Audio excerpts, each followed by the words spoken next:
Hello everyone and welcome back to Old Man Stories. I'm aware that many of you use these videos to fall asleep, so before you doze off, I thought it would be a fun idea if each of you could leave a comment letting me know which part of the world you're listening from. Also, give a like and subscribe to the channel if you're enjoying the episodes, okay? Let's get comfortable, relax, and begin.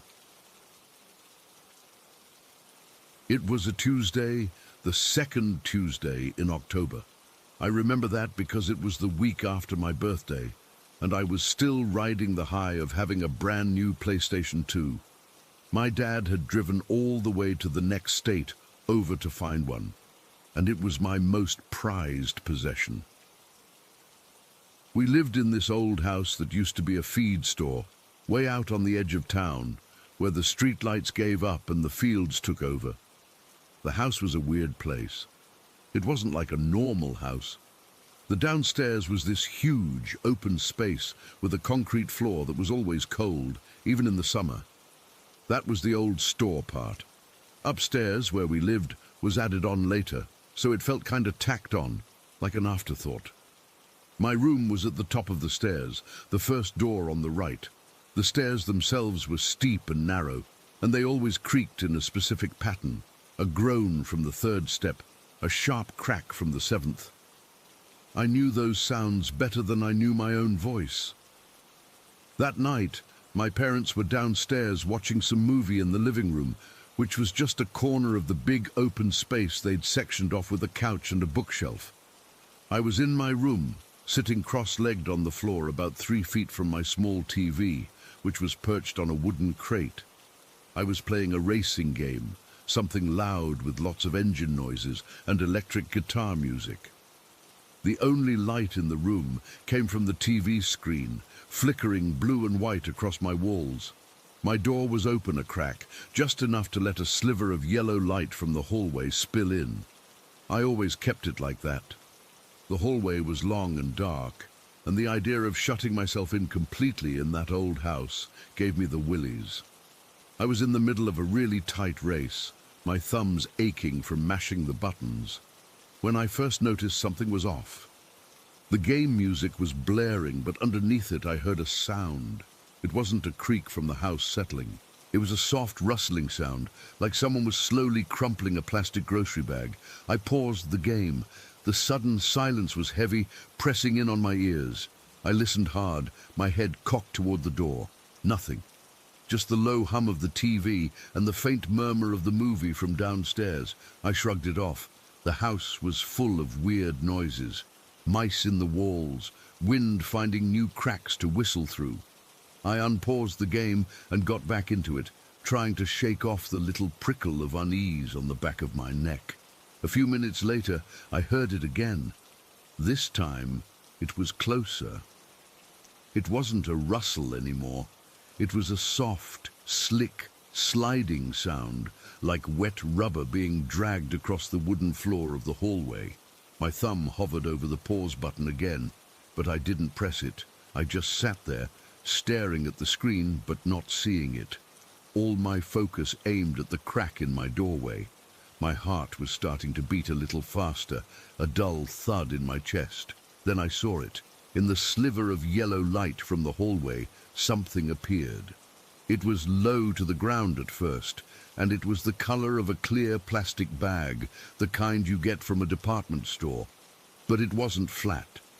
It was inflated like a balloon, a long, stretched-out balloon. It wasn't floating so much as gliding. It moved with that same slick, sliding sound I'd heard, only now I could see it was the source. It paused right outside my door, and for a second I thought it was just some trick of the light, some shadow from downstairs. But then it began to rise. It came up the side of the doorframe, slow and smooth, like it was being pulled up by an invisible string. That's when I saw the face. It was stretched across the front of this clear balloon-like thing. It wasn't a detailed face. It was simple, like a drawing, but it was there. And it was exactly like that painting. You know the one? The scream. The one with the person holding their face, their mouth wide open in a silent wail.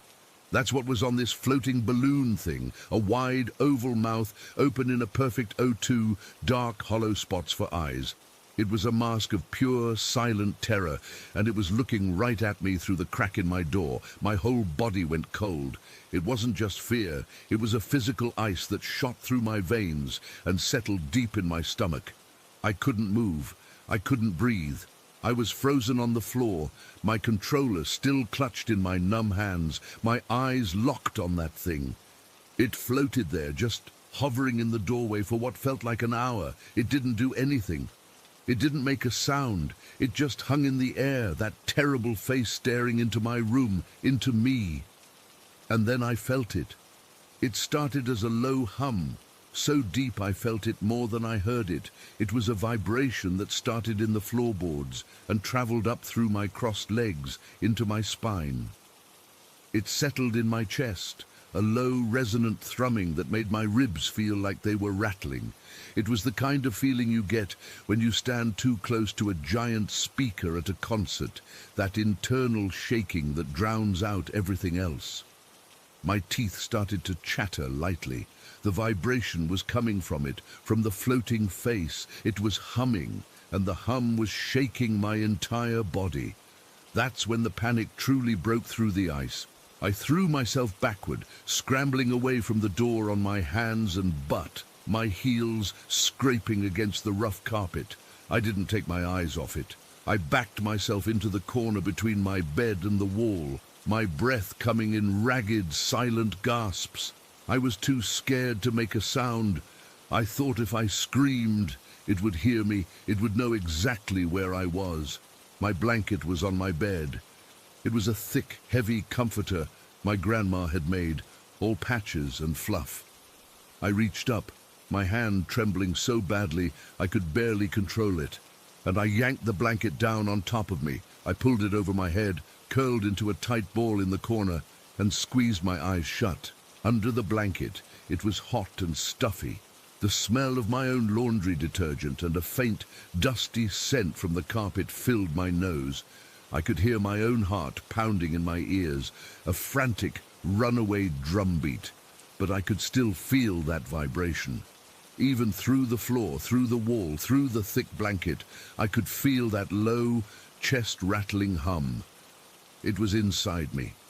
It hadn't gone away. I stayed like that, curled in a ball, for a long, long time. I didn't peek. I didn't move a muscle.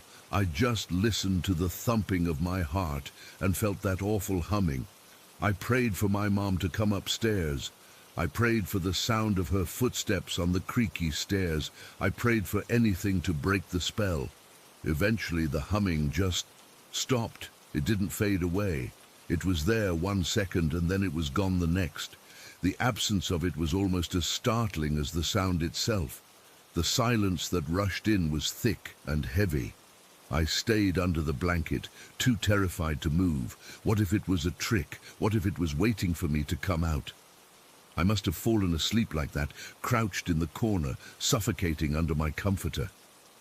The next thing I knew, morning light was filtering through the weave of the blanket, and I could hear the normal, comforting sounds of my mom in the kitchen downstairs. I slowly, carefully, pulled the blanket down just enough to see over the top. My room was normal. The morning sun was shining through my window. My PS2 was still on, the screen showing the paused game menu. The hallway outside my door was empty. I felt dizzy and sick, like I had the flu.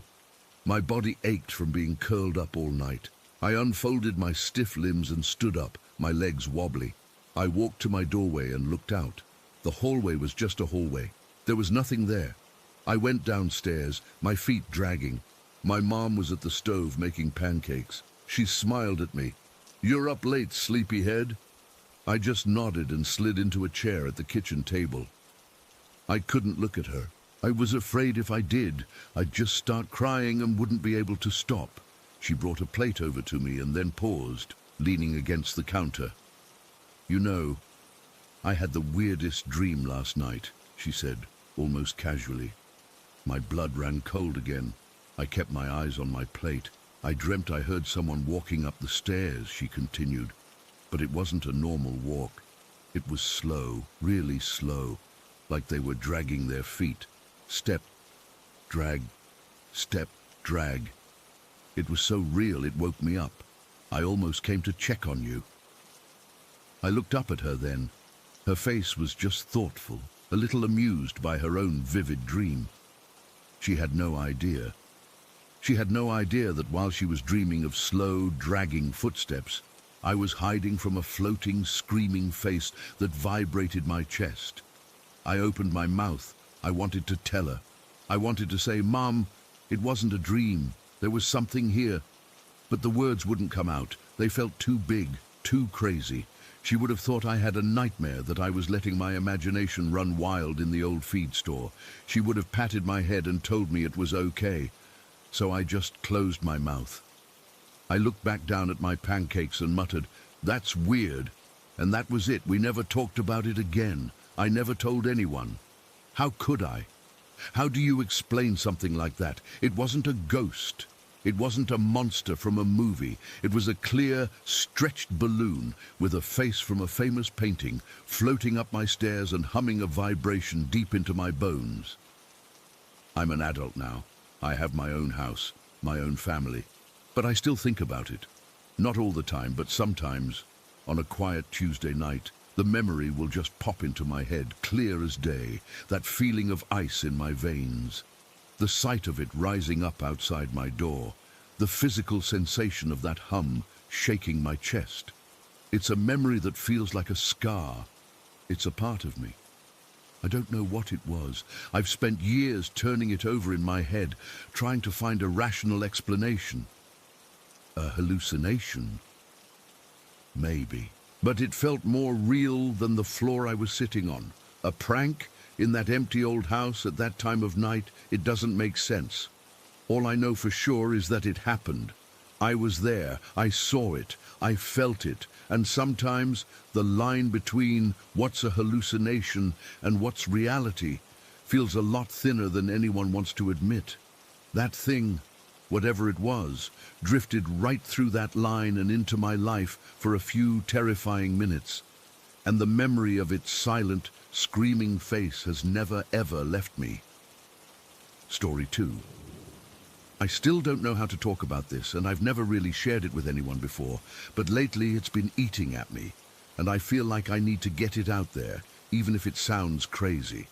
I'm just going to type it all out, exactly how it happened, because maybe someone else has been through something similar and can make sense of it.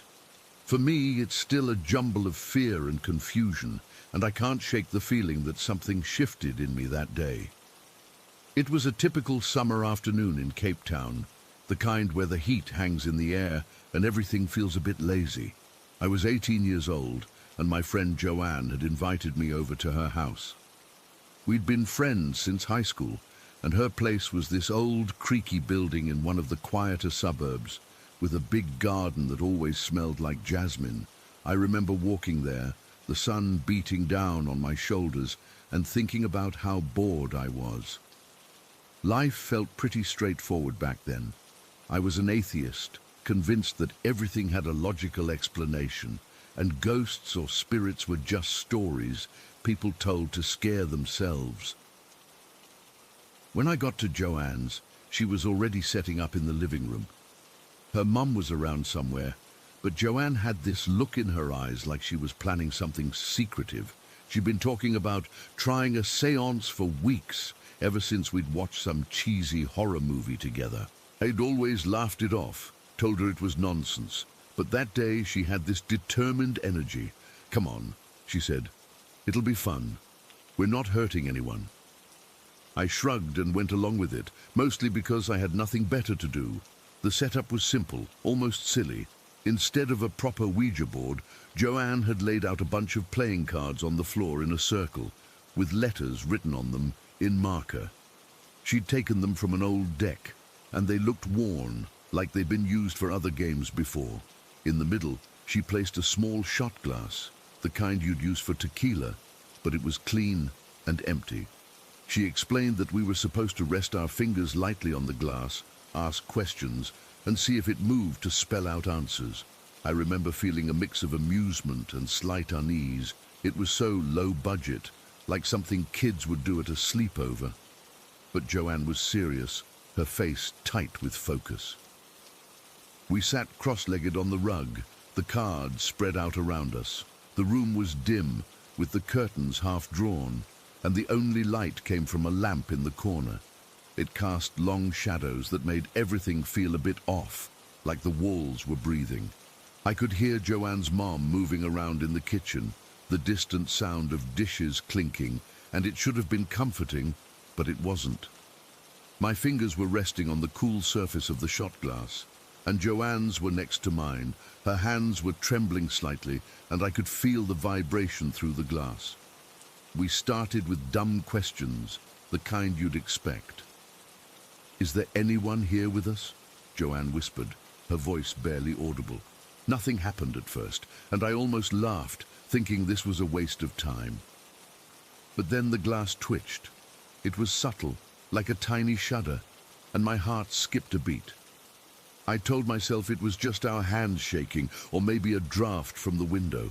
But it moved again, more deliberately this time, sliding toward the card with the letter Y. Then it went to E, then S. Yes. We both stared at each other, and I could see the excitement in Joanne's eyes. I was still skeptical, but a cold knot was forming in my stomach. We kept going, asking more questions. "What's your name?" Joanne said, her voice a little louder now. The glass started moving faster, almost gliding over the cards.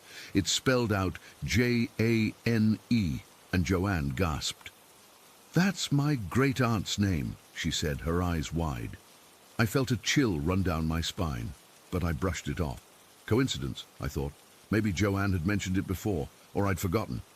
But then it spelled out D-I-E-D and N-I-N-E-T-E-E-N-S-I-X-T-Y.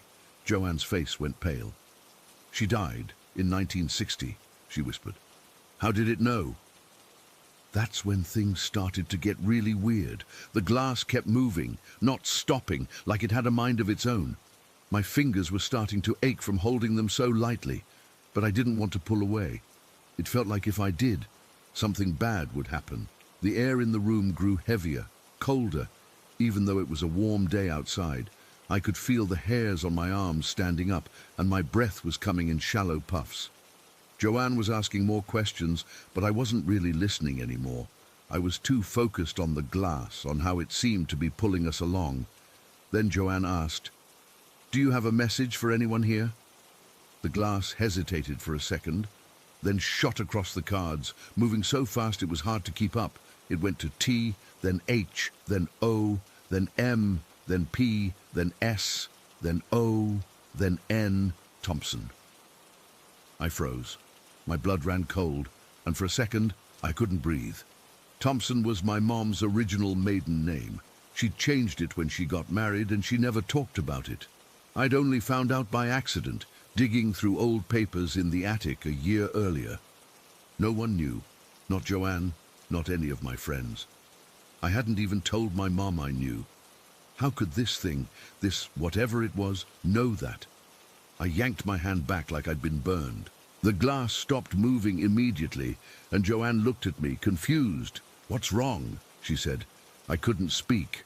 My throat was tight and my hands were shaking. I just stared at the cards, at the words spelled out there, and it felt like the room was spinning, Thompson, over and over in my head. How? Why? Joanne's mom must have heard the commotion because she came rushing in from the kitchen. She took one look at us, at the setup on the floor, and her face went stern. "What are you doing?" she said, her voice sharp. She didn't wait for an answer. She just swept the cards and the glass aside, scattering them across the rug. "This isn't a game," she said, and I could hear the fear in her voice. "You don't know what you're messing with." We both sat there, stunned. Joanne started crying softly, and I just felt numb.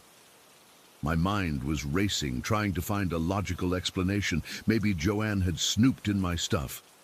But no, she'd never been to my house alone, and I'd never mentioned it. Maybe it was a lucky guess, but Thompson isn't a common name around here, and it was too specific. The more I thought about it, the more it felt like something had reached into my private life and pulled out a secret I didn't even know I was keeping. Joanne's mom made us clean up the mess, and she didn't say much else, but I could tell she was spooked too. Her hands were trembling as she helped us gather the cards, and she kept glancing around the room like she expected to see something. After we were done, I left without saying much. I walked home in a daze, the afternoon sun feeling harsh and unnatural. Every shadow seemed to move, every sound made me jump. I kept replaying it in my head, the way the glass moved, the coldness in the room, that word spelled out so clearly. When I got home, I went straight to my room and locked the door. I didn't tell my mom what happened. I was too scared she'd think I was crazy, but I couldn't stop thinking about it. I'd always been so sure that there was no such thing as ghosts or spirits, that death was the end. Now I didn't know what to believe. If that séance was real, then what else was out there? What if there was a whole other realm, something beyond what we can see, and I'd just gotten a glimpse of it? The thought made me feel sick, like I'd opened a door I shouldn't have and couldn't close it again. That night, I couldn't sleep. Every time I closed my eyes, I saw the shot glass moving, spelling out that name. I felt cold, even under my blankets, and I kept hearing noises, little creaks and whispers that probably weren't there. I've never been so scared in my life. It wasn't like in the movies with jump scares and monsters. It was this deep, creeping fear that settled in my bones and hasn't left since. I started questioning everything, my beliefs, my reality. What if I wasn't alone in my room? What if something had followed me home? In the days that followed, I tried to rationalize it. Maybe it was a prank or some kind of subconscious thing where I moved the glass without realizing it. But I know how light my touch was, and I know the glass moved in ways that didn't feel like me or Joanne. It had a force behind it, a purpose, and that name, Thompson, it stuck with me. I've looked into it since then, asked my mom about her family, but she just gets quiet and changes the subject. It's like there's a whole part of her past that's buried, and whatever we tapped into that day knew about it.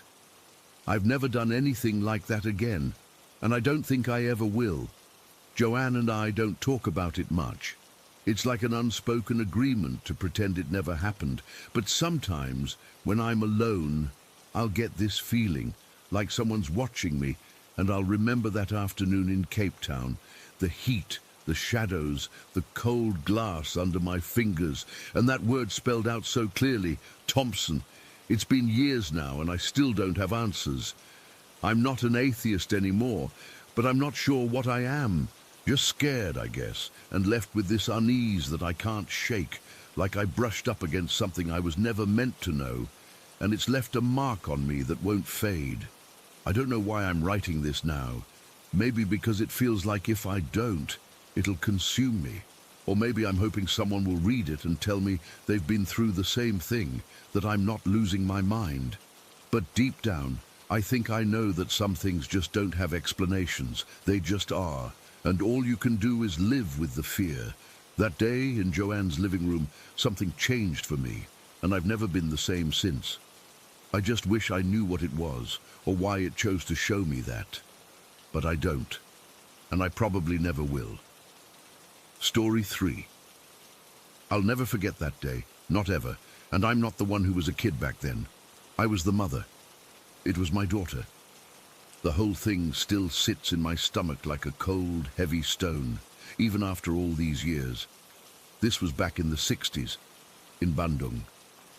We lived up in the hills, in a house my husband's family had owned for generations. It was a beautiful place, surrounded by dense trees and that cool, thin mountain air, but it held secrets, old secrets. And on that day, one of them decided to show itself to me. It started out like any other morning. The sun was out, but it was the kind of sunny that's pale and gentle because of the altitude. I was in the kitchen, the tiles cool under my bare feet, preparing lunch. The back door was open, letting in the smell of wet earth and blooming flowers from the garden. I could hear my 2 girls, Sari and the little one, Dia, playing outside. Dia was only 3, maybe 4 years old at the time.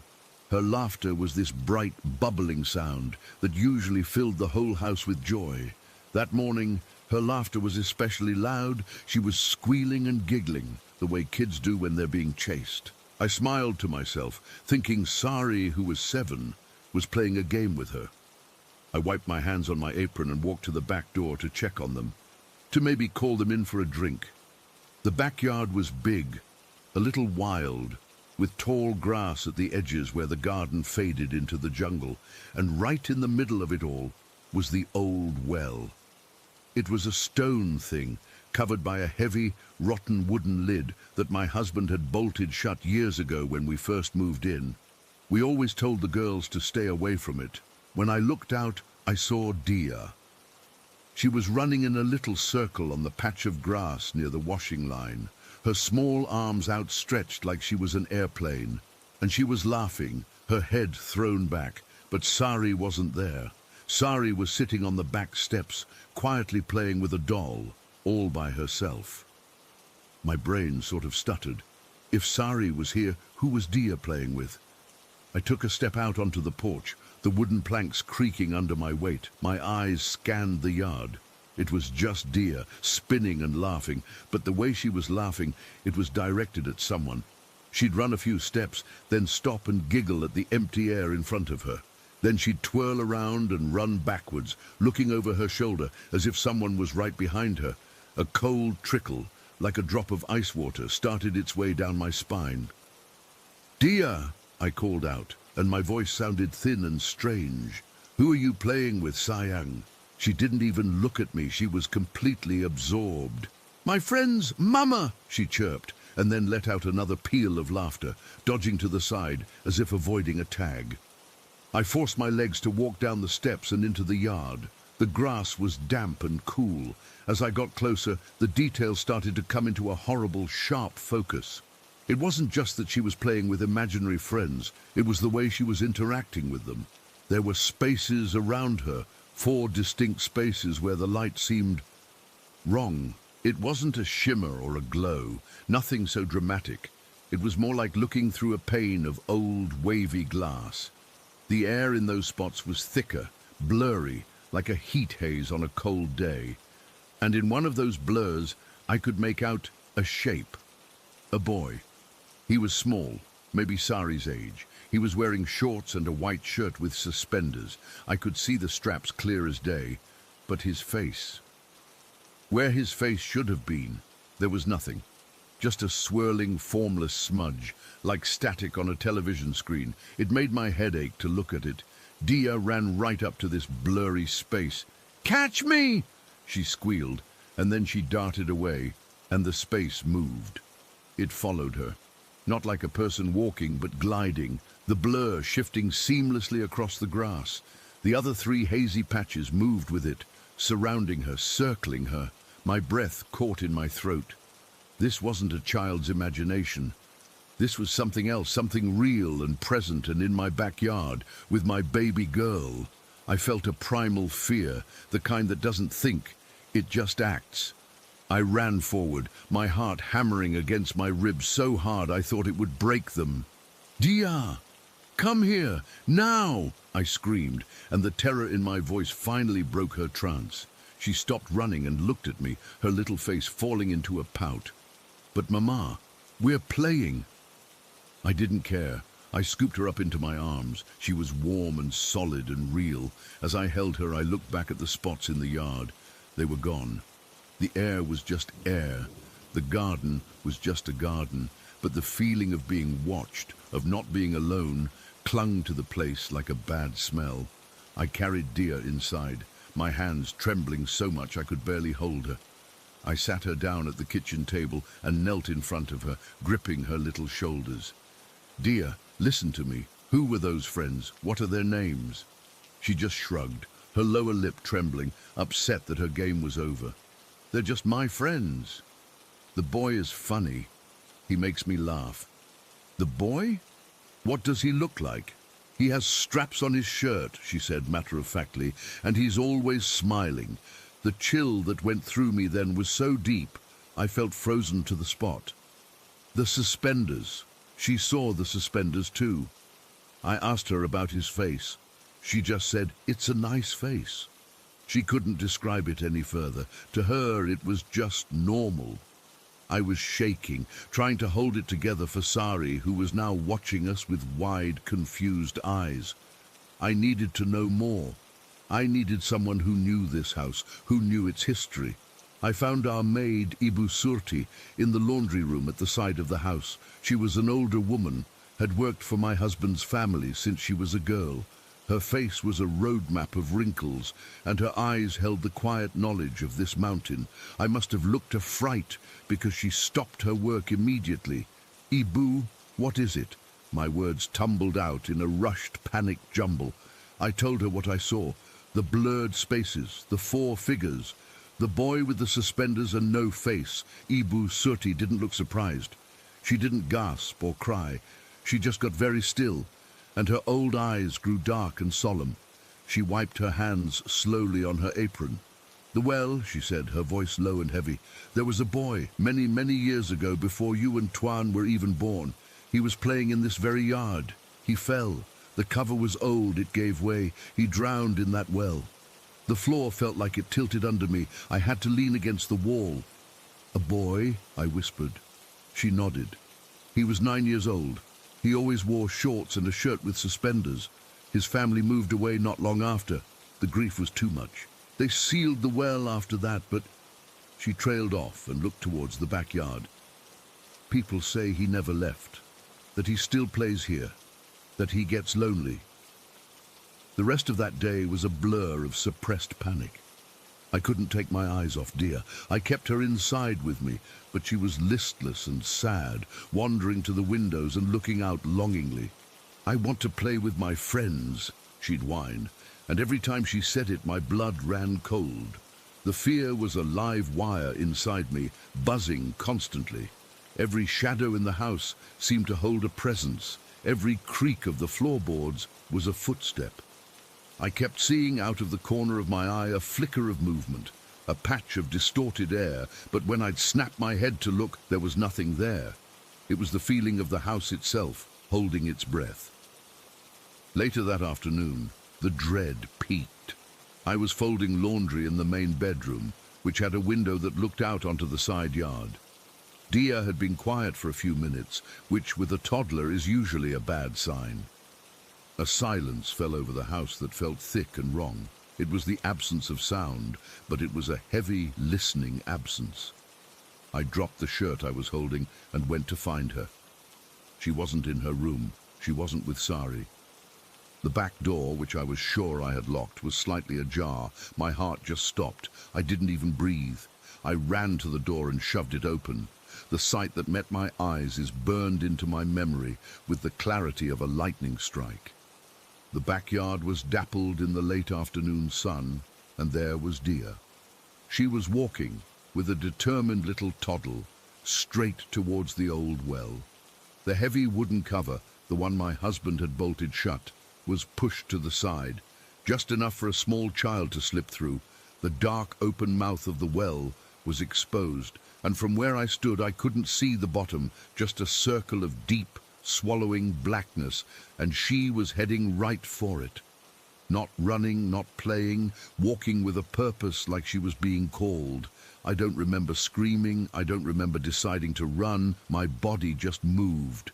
I flew across that yard, my feet pounding on the grass. It felt like I was running through water, like some nightmare where your legs are too heavy, and the thing you're running towards is getting further away. I could see the dark hole of the well getting closer to her, 10 feet, 5 feet. She was right at the edge. She stopped and leaned forward, peering down into the darkness. I could have sworn I saw a small, blurry hand, a hand made of mist and shadow, reach up from the blackness below. I lunged the last few feet, and my arms closed around her waist, yanking her back just as she started to lean too far. We both tumbled onto the grass, a heap of limbs and terror. I was sobbing, clutching her to my chest, my whole body racked with tremors. She started to cry too, more from the shock of being grabbed so violently than anything else. I looked back at the well. The cover was still askew, the hole was still dark and open, But the feeling was different. The presence was gone. It was just a hole in the ground again, a dangerous, terrible hole, but just a hole. When my husband came home, I was still a mess. I was holding a sleeping deer on the sofa, gripping her so tight he had to gently pry my fingers loose.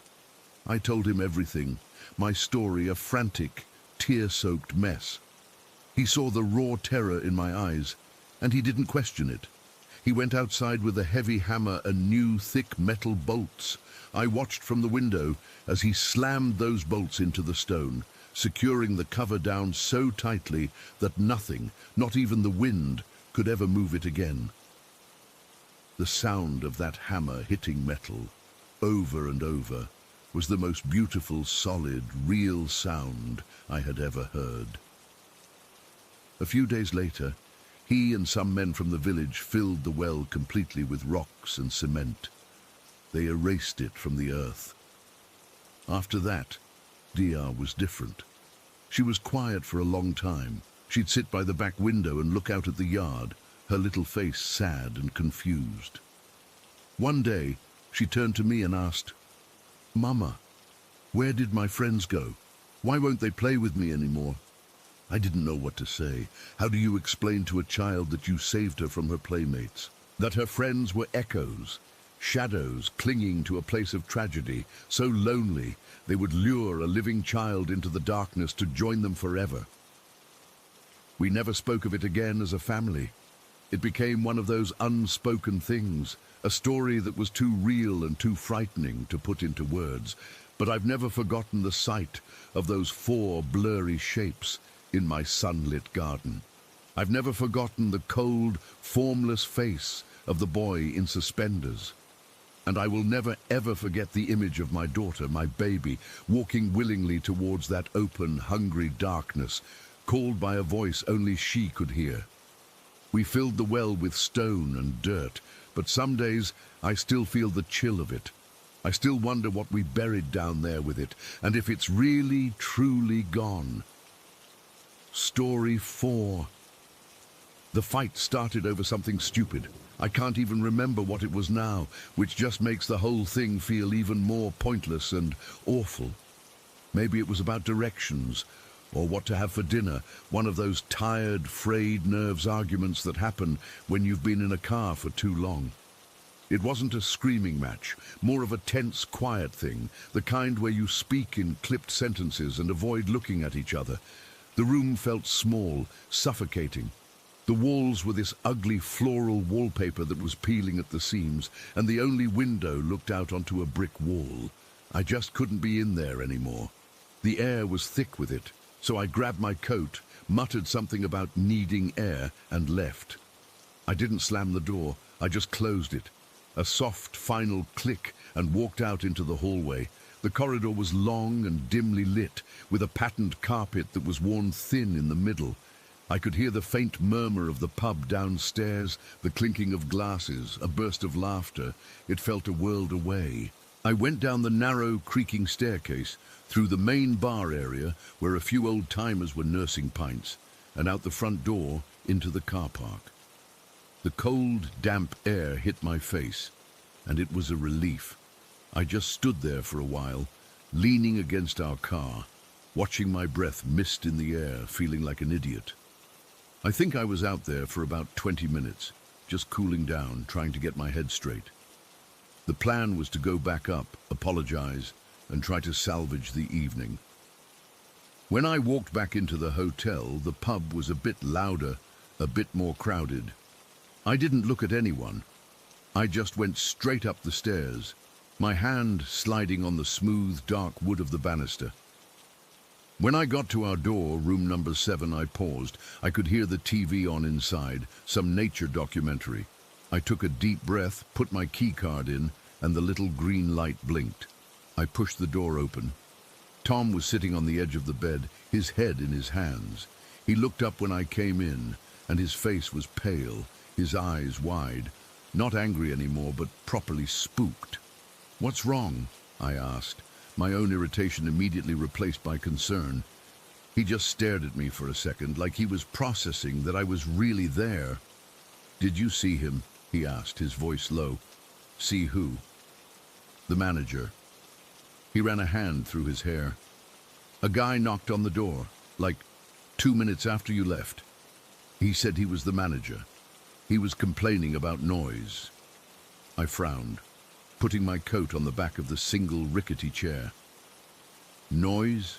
From us? We weren't exactly throwing a party, Tom. I know. That's what I said. I told him it was just us. And we'd been talking, but that was it. He was insistent. Said he'd had complaints from 2 other guests about shouting and banging coming from this room. I sat down on the bed next to him. The mattress sagged. That's weird. Who else is up here? This floor felt dead quiet when I left. That's what I thought. Tom's voice had a shaky edge to it. He was an older guy. Salt and pepper hair, really thick, combed back. He was wearing one of those tweed jackets with the leather patches on the elbows. Looked like he'd just come from some posh shooting party or something. He had this really deep, calm voice, but his eyes, they were just dead. No expression at all. I felt a little prickle on the back of my neck. Okay, so the manager came and told us to keep it down. It's a bit over the top, but fine. We'll be quieter. Tom shook his head. No, you don't get it. After he left, I started thinking. When I opened the door, he wasn't standing right in front of it. He was standing way back, almost in the middle of the hallway, like he didn't want to get too close. And the way he talked, it was like he was reciting lines. Complaints have been made regarding a disturbance emanating from this room. I must insist you desist. Who talks like that? He had a point. It sounded formal, robotic. We both sat there for a minute, listening to David Attenborough talk about meerkats on the TV. The cheerful soundtrack felt completely wrong for the mood in the room. Let's just go down to the bar, have a drink and forget about it, I suggested. I wanted to be around other people. Tom agreed, and we headed downstairs. The pub was warm and bustling now. We found a little corner table and ordered a couple of pints.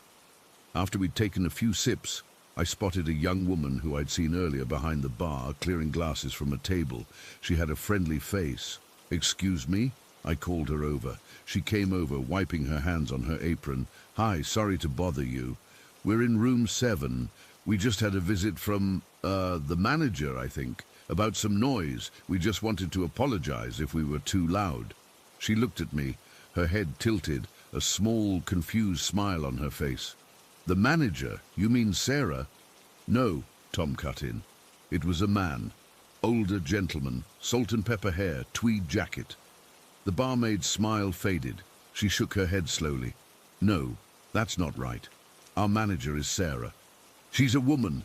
She's about 40, blonde. She's been off today, visiting family. There's no man who works here that looks like that. Definitely no one in a tweed jacket. She gave a little laugh, but it was nervous. You must be mistaken. Maybe it was another guest? He said he was the manager, Tom insisted, his voice firm. He said he'd had complaints. Well, he wasn't, she said, her tone becoming more definitive. There's no male manager, and there are only 2 other rooms occupied on your floor tonight, an elderly couple in room 5 and a single bloke in room 9, and they've both been down here for the last hour. They haven't made any complaints. A cold knot tightened in my stomach. The prickle on my neck was back, stronger this time. We thanked her and she walked away, throwing a curious glance back at us. We didn't say anything for a full minute, just sat there sipping our beers, which suddenly tasted flat and unappealing. What the hell, Tom, I finally whispered. I told you, he said, his eyes fixed on the grain of the wooden table. I told you there was something off about him. We decided we couldn't stay in that room. The idea of going back up there, of maybe hearing another knock, was unbearable. We went to the main desk and spoke to the guy who'd checked us in. We told him the whole story, about the man, the complaint, and what the barmaid had said. He was a young lad, maybe 19, and he looked genuinely freaked out. He kept saying, "But that's impossible. There's no one like that here." He was really good about it, to be fair. He said he could move us to another room, no charge. It was on the 3rd floor, a smaller room under the eaves, but we didn't care. Anything was better than room 7. He even helped us carry our stuff up. The new room was basic, just a double bed, a small wardrobe, and a sink in the corner. The ensuite was a separate room down the hall, but it felt safer. It felt further away. We got settled, trying to laugh it off, trying to convince ourselves it was a case of mistaken identity, a weird prank, anything. We got ready for bed, the routine of brushing teeth and changing into pajamas feeling strangely normal in this new, unfamiliar space. The room was quiet, just the sound of the wind outside and the occasional creak from the old building settling. We turned off the main light, leaving just the dim glow from a small lamp on the bedside table. We were lying in bed, not talking, both just staring at the ceiling, listening. I think we were both waiting for something. The room was cold. The single radiator was clanking but not putting out much heat. I remember pulling the duvet up to my chin, the rough texture of the cotton cover against my skin, and then it came, a knock, not a polite tap, a hard, forceful, deliberate bang, bang, bang on the door. It was so loud, so sudden, it felt like it vibrated through the floorboards. My whole body jolted. Tom froze beside me. We both stopped breathing. The sound echoed in the silence. It wasn't a knock that asked for permission. It was a knock that demanded. We didn't move. We didn't speak. We just lay there, hearts hammering against our ribs. I could feel the blood pounding in my ears. My fingers were clutching the duvet so tight, my knuckles ached. The hallway outside was silent. There were no footsteps before the knock. There were no footsteps after what felt like an hour but was probably only 30 seconds. Tom slowly, carefully pushed back the covers. He crept towards the door on his hands and knees, staying low. I wanted to grab him, to pull him back, but I was paralyzed. He reached the door and slowly, so slowly it was agonizing, put his eye to the peephole.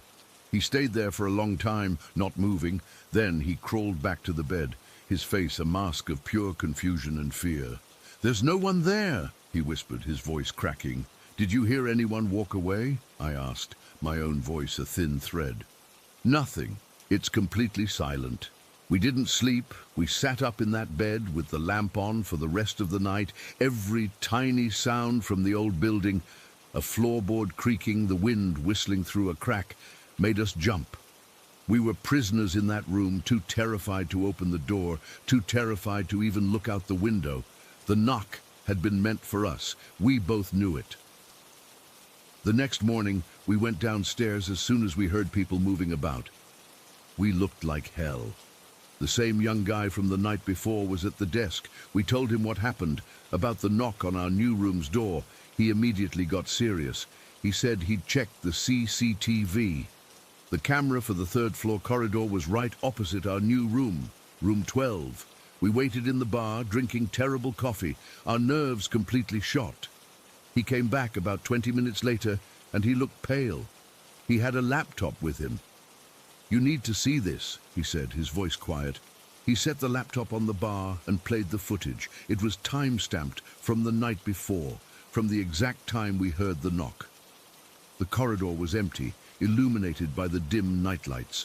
Our door was clearly visible, and then a man walked into frame. He walked right up to our door. Salt and pepper hair combed back, a tweed jacket with leather patches. It was him, the same man Tom had described. He stopped directly in front of our door, raised his hand, and delivered 3 sharp, hard raps on the wood. The knock we had heard. And then he didn't leave. He just stood there.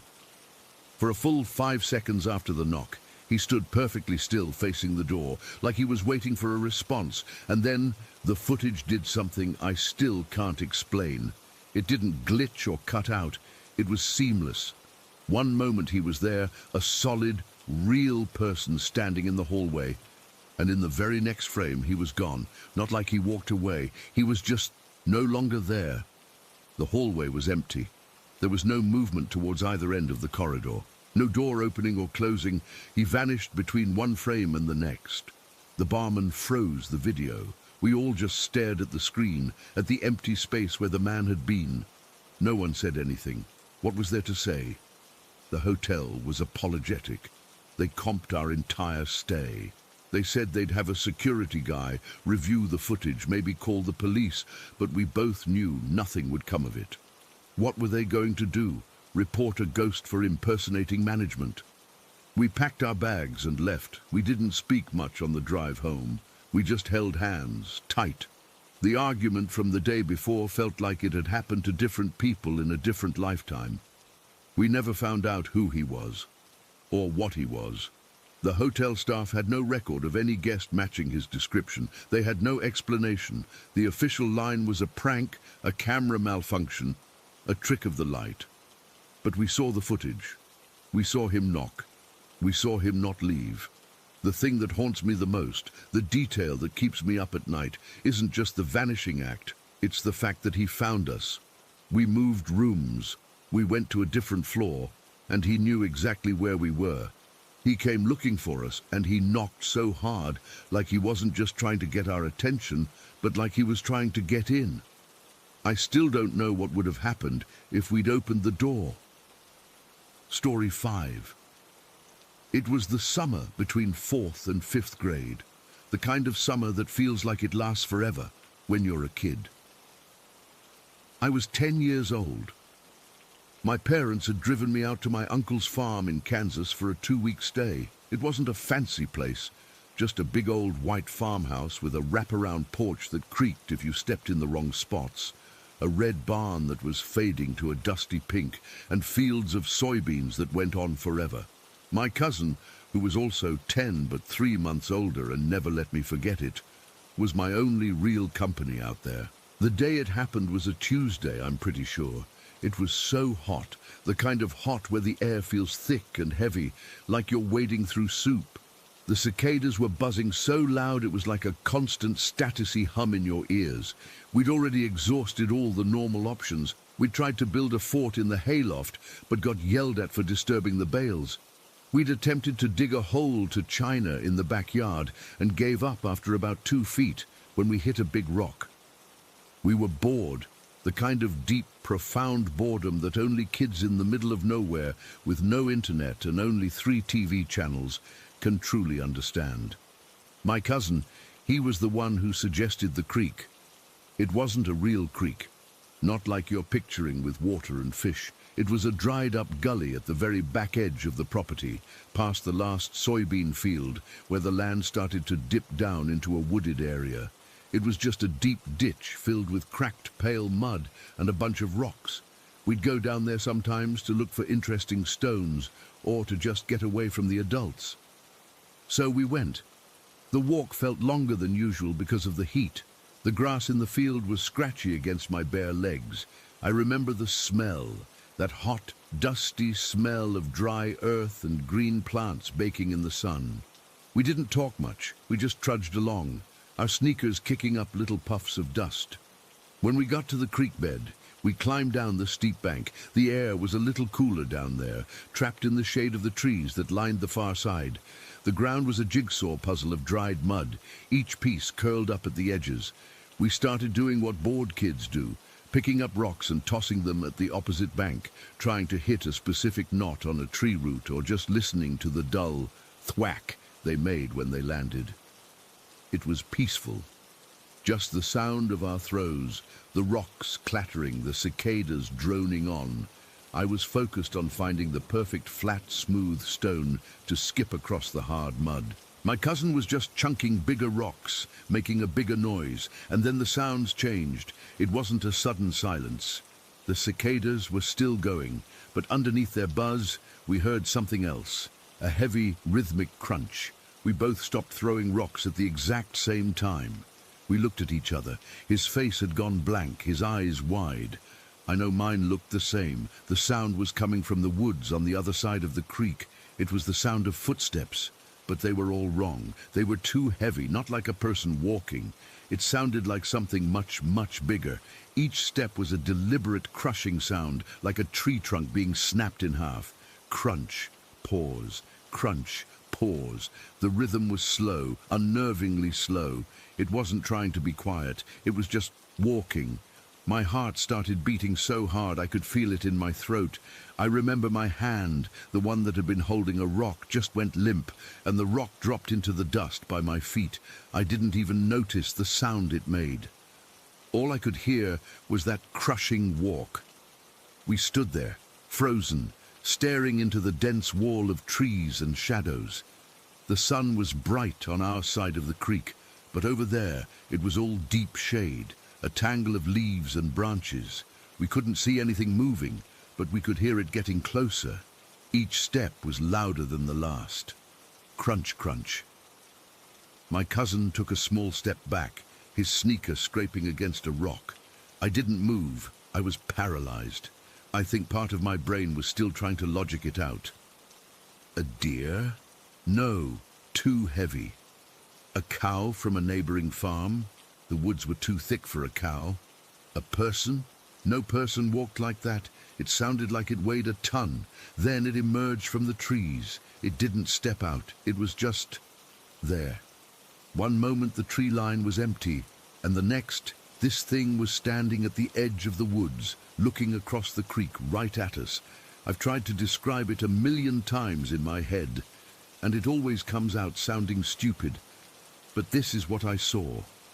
It was tall, so tall its head was level with the lower branches of the trees, which had to be at least 8 or 9 feet up.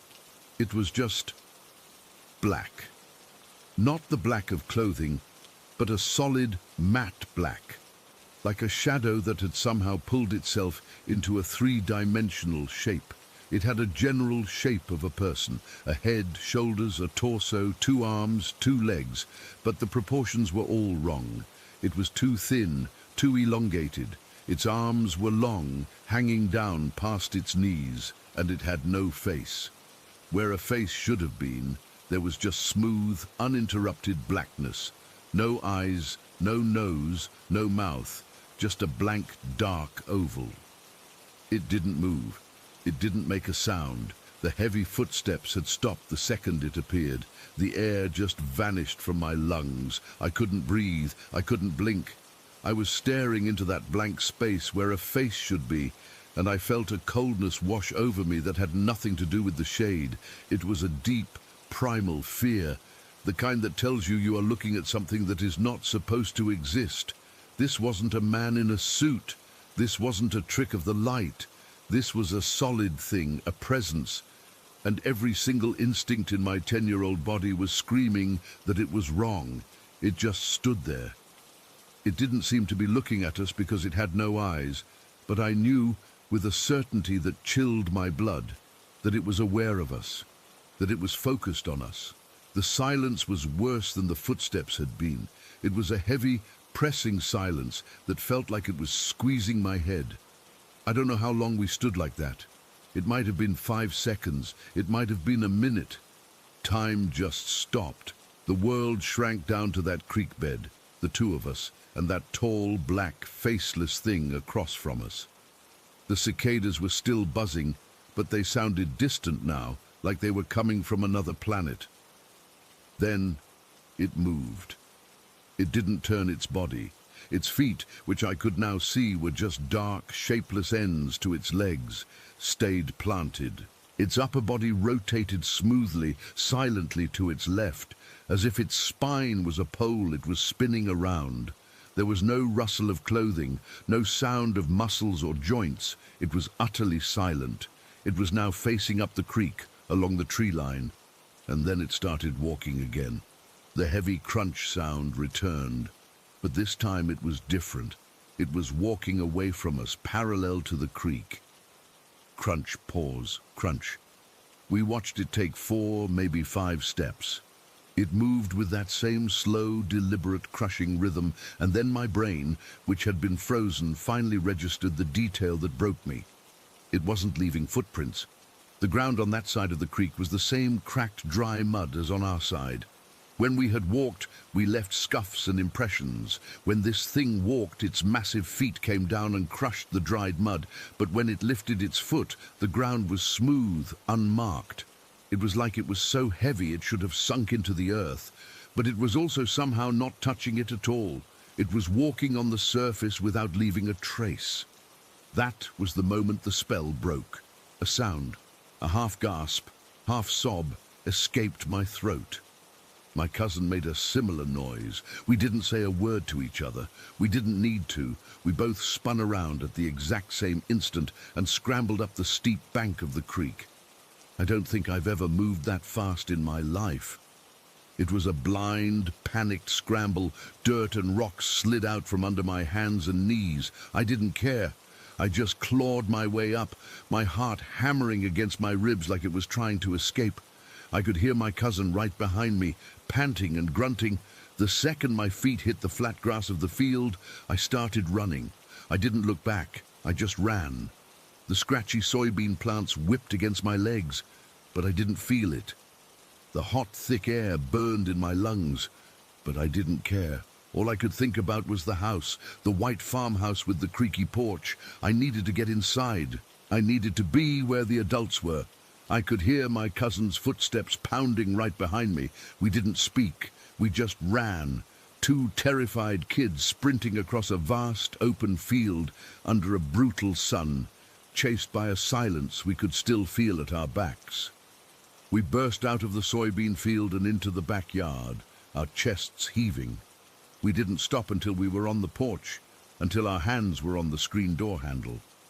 We tumbled inside, into the dim, cool living room, the screen door slamming shut behind us with a loud bang. My aunt was in the kitchen washing dishes. She turned, a soapy plate in her hand, and looked at us. "Goodness, you two look like you've seen a ghost," she said with a laugh. "What's got you so worked up?" My cousin and I looked at each other. His face was pale, sweat-streaked and smudged with dirt. I could feel my own face, hot and flushed. Our breathing was still ragged. We had the same thought. I know we did. We opened our mouths to tell her about the footsteps, the tall black thing, the no face, the no footprints. But the words wouldn't come. What would we even say? It sounded insane. It sounded like a bad dream. We were just kids. She'd think we were making it up, that we'd been in the sun too long. The fear of not being believed was suddenly as strong as the fear we'd just felt. It felt too big, too impossible to put into words. "Nothing," my cousin mumbled, his eyes dropping to the floor. "Yeah," I choked out, my voice shaky. "Just running." My aunt shrugged, gave us a smile and turned back to the sink. "Well, wash up. Lunch is almost ready." We never told anyone. Not that day, not ever. We went up to my cousin's room and just sat on the floor, not talking for a long time. The unspoken agreement was there between us. We wouldn't talk about it. We saw what we saw, and that was it. I went home a week later. Life went on. I grew up, but I never forgot. It's been over 20 years now. I'm an adult with a job, a mortgage, a life. But sometimes, when I'm driving on a country road and I pass an old abandoned barn, the kind with the big, dark, open doorway, I'll get a chill. I'll slow down for a second and look into that darkness. My heart will beat a little faster, and for just a moment, I'm 10 years old again, standing in a dry creek bed in Kansas, staring at a tall, black, faceless figure that left no footprints, wondering what in God's name it was, and why it chose to show itself to two kids on a hot Tuesday afternoon. And I'm still bothered, all these years later, by the complete and total lack of any evidence that it was ever there at all. Story 6. All right, I'll just get this out. I've typed it up and deleted it a few times now, but it's Friday again, and for some reason, my brain just circles back to this. It feels like the right day to finally post it. I don't know why I always end up talking or thinking about it on Fridays. It's just a thing that happens. My wife notices. She gets this look on her face. But I'm getting ahead of myself. This was back when I was a kid, maybe 9 or 10. My mom was dating this guy, Carlos. He was okay, I guess. He tried too hard sometimes, buying me stuff he thought I'd like, video games and things. But he had this loud laugh that always felt a little forced. He decided, out of the blue one summer, that we should take a trip. He had a cousin who owned this ranch-style cabin way out in the mountains near Monterrey in Mexico. He made it sound like this big adventure. The drive down was long and hot. The car's air conditioning was struggling, blowing out air that was barely cooler than the stuff outside. I was in the back seat, leaning my forehead against the window, watching the world turn from the city I knew to dry, scrubby hills. And then to these huge, jagged mountains. They were beautiful, but in a serious, kind of intimidating way. You didn't get the feeling they cared if you were there or not. That's when Carlos started talking. He was trying to be entertaining, I think. He started telling us these local legends about the mountains we were driving into.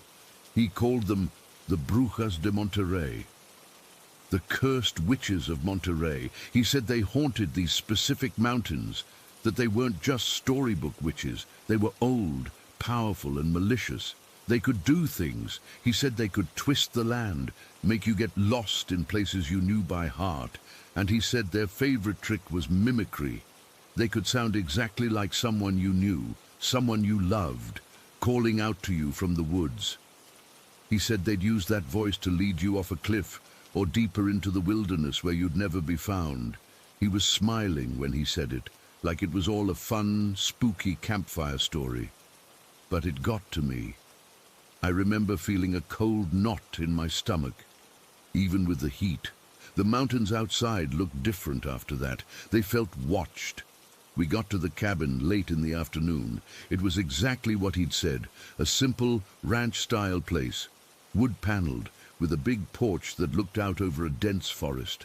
Behind the house, maybe a couple 100 yards into the trees, you could see this tall, rickety-looking wooden structure, a hunting tower, Carlos called it. It was just a platform on stilts with a ladder going up to it for watching for deer or whatever. It looked old and lonely back there. The first night we settled in, Carlos thought it would be a great idea to watch a scary movie. I don't even remember what it was, some generic slasher film, but between that and the stories from the car, my nerves were pretty shot. The cabin was creaky, and every little sound from the forest outside felt amplified. After the movie, I had to go to the bathroom. The problem was, the bathroom was down this long, dark hallway that led away from the main living area. There were no windows in the hall, and the only light switch was at the far end by the bathroom door. I was standing at the mouth of the hallway, just looking into that pitch black, trying to work up the nerve. Carlos saw me hesitating. He grinned. "What's the matter? Scared?" Before I could answer, he reached over and flipped the main living room light off. Total darkness. It was the kind of dark you don't get in the city. It was thick, solid. I couldn't see my own hand in front of my face. My heart just started hammering against my ribs, and then the noises started. From right behind me in the living room, Carlos started making these low, moaning sounds. "Ooh, I'm a ghost. I'm coming to get you." He was trying to be funny, but in that absolute blackness, with the witch stories fresh in my mind, it wasn't funny. It was terrifying. I was frozen, my feet glued to the floor. I could hear him taking slow, heavy steps on the wooden floor behind me, the moans getting a little louder. I felt like I couldn't breathe. I was just a kid, and in that moment, all I knew was that the darkness in front of me was endless, and something was moving in the darkness behind me. Then my mum's voice cut through it. "Carlos, for God's sake, turn the light on. You're scaring him to death." The light snapped back on. I blinked in the sudden brightness. Carlos was laughing, slapping his knee like it was the funniest thing in the world. My mum was giving him a look. I didn't say anything. I just hurried down the hall to the bathroom, my whole body shaking. I felt stupid, but the fear was real. It had gotten its hooks in me. The next day, things felt normal again. The sun was out. The forest looked less menacing. We were all in the living room. My mom was reading a book on the couch. Carlos was in the kitchen area, which was open to the living room, fiddling with the coffee maker. I was sitting on the floor near the big window that looked out towards the backyard and the forest beyond. I was just staring out at the trees, not really thinking about anything, when I saw movement at the hunting tower. I focused. It was Carlos. He was standing up on the platform of the tower. He saw me looking and he waved, not a normal wave. It was one of those "come here" gestures, a slow, deliberate curling of his finger. He did it a couple of times. I remember thinking it was weird. Why was he up there, and why was he beckoning me like that? But kids don't question that stuff too much. An adult tells you to come, you go. I figured he wanted to show me something cool, a bird's nest, or maybe a deer. I got up from the floor. My mum looked up from her book. "Where are you off to, mijo?" "Carlos is calling me from the tower," I said, pointing out the window. She glanced out, then back at her book. "Okay, don't go too far." I went out the back door and started walking across the overgrown grass towards the tree line. The air was warm and smelled like pine and dry earth. I could see the tower through the trees. I remember the feeling of the twigs snapping under my sneakers. I was about halfway there, maybe 30 feet from the base of the tower, when I heard his voice. But it didn't come from the tower. It came from directly behind me. "Hey, where are you going?" It was Carlos's voice, clear as day. He sounded curious, normal. I stopped dead in my tracks. A cold feeling, like a trickle of ice water, went down my spine. I turned around slowly. There was no one there, just the path I'd just walked, leading back to the cabin. My head snapped back towards the hunting tower. It was empty. The platform was vacant. No one was there. No one had been there. The silence in the forest was suddenly absolute. The birds had stopped chirping. There was no wind. It was like the whole world had been put on pause. My heart wasn't just beating fast anymore. It felt like a small, trapped animal trying to punch its way out of my chest. My mouth went completely dry. I didn't run. I think I was too scared to run. Running felt like what you did in a movie. This wasn't a movie. This was real. I just stood there, frozen again, my eyes glued to that empty tower. I was trying to make sense of it. I had seen him. I had seen him so clearly. The blue shirt he was wearing, the way his hair was messy from the wind, the specific motion of his hand. And I had heard him, right behind me. But he wasn't on the tower, and he wasn't behind me. Then, from the cabin, I heard the screen door slam. "Hey, kid, you want some lunch?" It was Carlos's voice, shouting from the back porch. I flinched so hard I almost fell over. I turned and saw him, for real this time, standing on the porch, wiping his hands on a dish towel. He was wearing the same blue shirt. I didn't answer him. I just started walking back, my legs feeling like rubber. I couldn't look away from him. I walked right past him into the house, not saying a word. My mom asked if I was okay, said I looked pale. I just shrugged and said I was fine. What was I supposed to say? I think a witch pretended to be Carlos and tried to lure me into the woods. They would have thought I had an overactive imagination, that the stories and the movie had gotten to me, and part of me believed that too. For years, that's what I told myself. It was a trick of the light. I was a scared kid. I made it up. I never went back to that cabin. We left the next day, and Carlos and my mom broke up not long after. The memory just got filed away in the back of my mind as that one weird, scary thing that happened that one time. Then, years later, I married. My wife's family is from Mexico, and we were visiting them. We were all sitting around after dinner, just talking, and somehow the subject of local legends came up. I don't even know how it started, but I found myself telling them the story. About the trip, the stories Carlos told, the hallway, and finally the thing at the hunting tower. I was telling it as a funny story, a kids believe anything kind of tale. But as I was talking, I noticed my wife had gone completely quiet. I looked over at her. Her face had lost all its color. She was white as a sheet. When I finished, there was a silence. Then she spoke, and her voice was low and serious, not her usual tone at all. "You said this was near Monterrey?" she asked. I nodded. "And the man, Carlos, he told you about the brujas, the ones who mimic voices?" "Yeah," I said, the casual feeling starting to drain away. "Why?" She took a deep breath. My abuela used to tell us about them. We were never, ever to go into those mountains alone, especially not on a Friday. A cold dread started to creep back into my stomach, a feeling I hadn't felt since I was a kid standing in that forest. Why a Friday? Because that's when they're strongest, she said, her eyes locked on mine. That's their day. Their power peaks, the mimicry. It's perfect on a Friday. They don't just sound like someone you know. They can look like them too for a moment.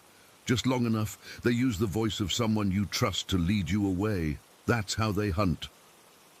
The room felt like it had dropped 20 degrees. I could feel the blood draining from my own face now. All the pieces, the stupid little details I dismissed for over a decade, suddenly slammed together with a terrifying final click. The trip. We'd left on a Friday. The incident at the tower. It had happened on a Saturday, but the stories in the car, the setup that had been on Friday. The fear had been planted on their day. And then, the next day, it had used what it had found. It had used Carlos. It had seen my fear of him from the night before, the prank in the dark, and it used his image, his voice, to try and pull me in. I told my wife the date, the year. I went and dug out an old photo album from my mom's house to confirm it. The day Carlos turned off the lights and moaned in the dark was a Friday, and now here's the thing that ties it all together in this sick, chilling bow. I never realized it until my wife pointed it out after I first told her the story a few years back. I never, ever talk about this memory except on Fridays. It just comes up. I'll be driving to work or making dinner, and the whole thing will just pop into my head vivid as yesterday, and I'll feel this need to talk about it, to get it out, and I'll look at the calendar. And without fail, it's a Friday. It's like the memory itself is tied to their day. It's alive on Friday. So that's it. That's what happened. I wasn't a kid with an overactive imagination. I was a kid who was hunted. Something in those mountains saw me, learned what scared me, and tried to use it against me. It mimicked a person I was supposed to be able to trust, and it tried to lead me away from safety. And the only reason I'm here to type this is because I heard its voice from the wrong direction. I still don't know what was on that tower, looking like Carlos, waving me forward. I don't want to know. The not knowing is bad enough, but the knowing that it was real, that the legends are real, and that for 1 minute on a Saturday morning in the mountains of Monterey, I was its prey. That's what stays with me. That's the part I can't shake. And it's Friday today. Story 7. Okay, I'll do my best to write this for you. It's not something I talk about much even now, but typing it out might help, I guess. I just need to get it straight in my own head. This was about 5 years ago. I was 17, and my sister Clara was 15. We lived in this old house in a tiny village in Bavaria, the kind of place where everyone knows everyone and nothing ever really happens. Our house was right next to the village church, and I mean right next to it. Our back garden wall was the same wall as the church's graveyard. We'd lived there our whole lives, so we were used to it. It was just normal. You'd see the old headstones from my bedroom window, the big linden tree in the middle, the way the fog settled in the hollows on autumn mornings. It was just part of the scenery. Our parents were away that night. It was a Friday, I remember, because they'd driven to Munich to see some old friends and weren't coming back until Sunday afternoon.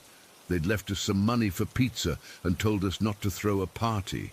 As if, in a village of 300 people, a party would be me, Clara, and maybe the neighbor's dog.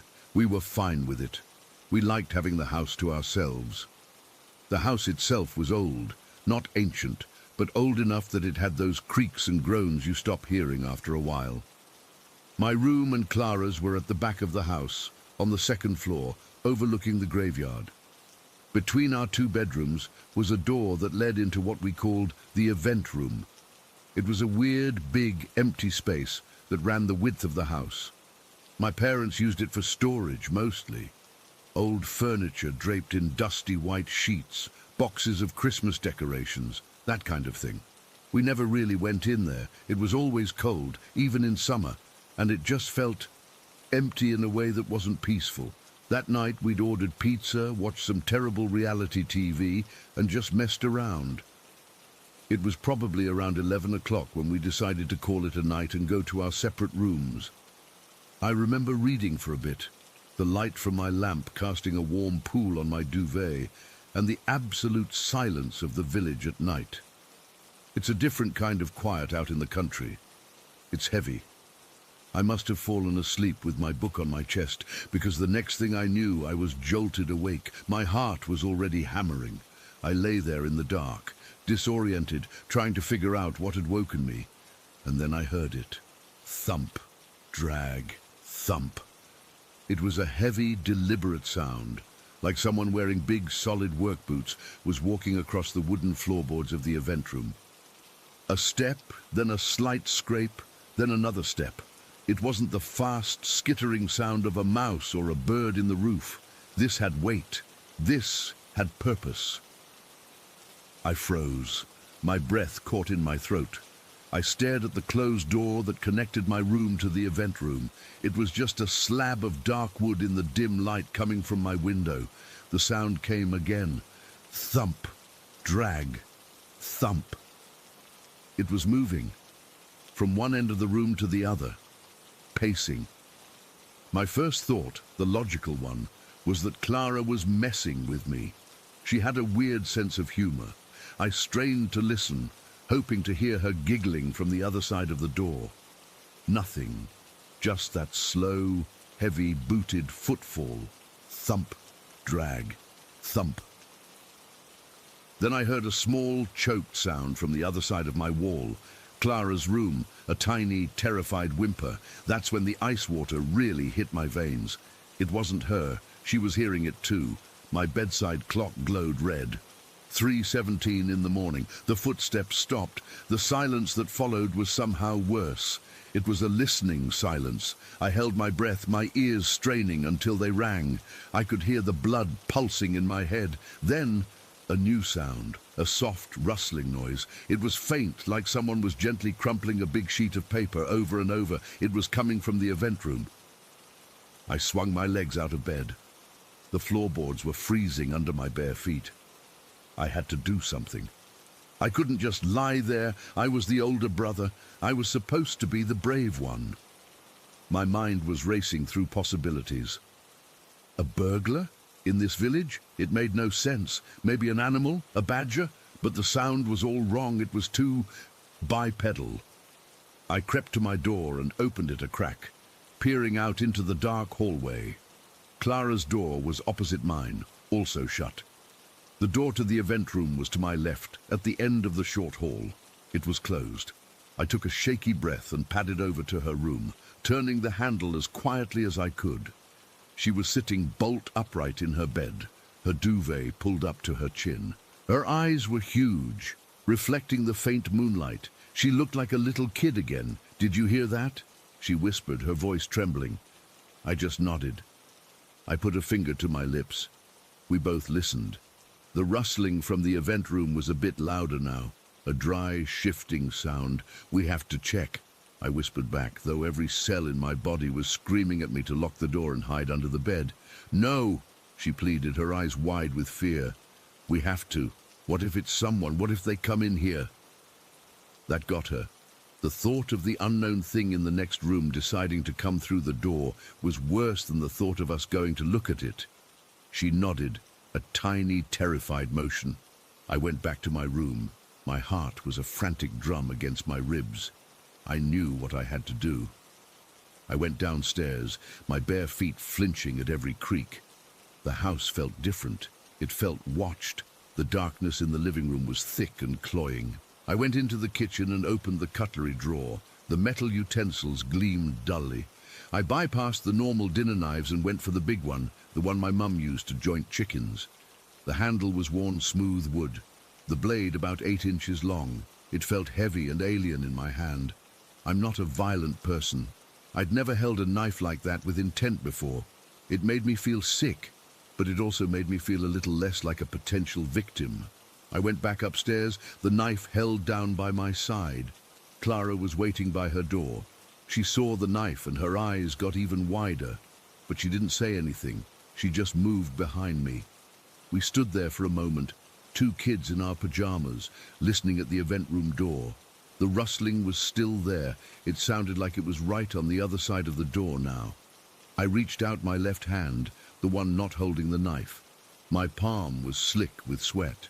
I wrapped my fingers around the cold brass doorknob. I looked back at Clara. She gave me a terrified nod. I turned the knob and pushed the door open. The room was pitch black. The smell hit me first.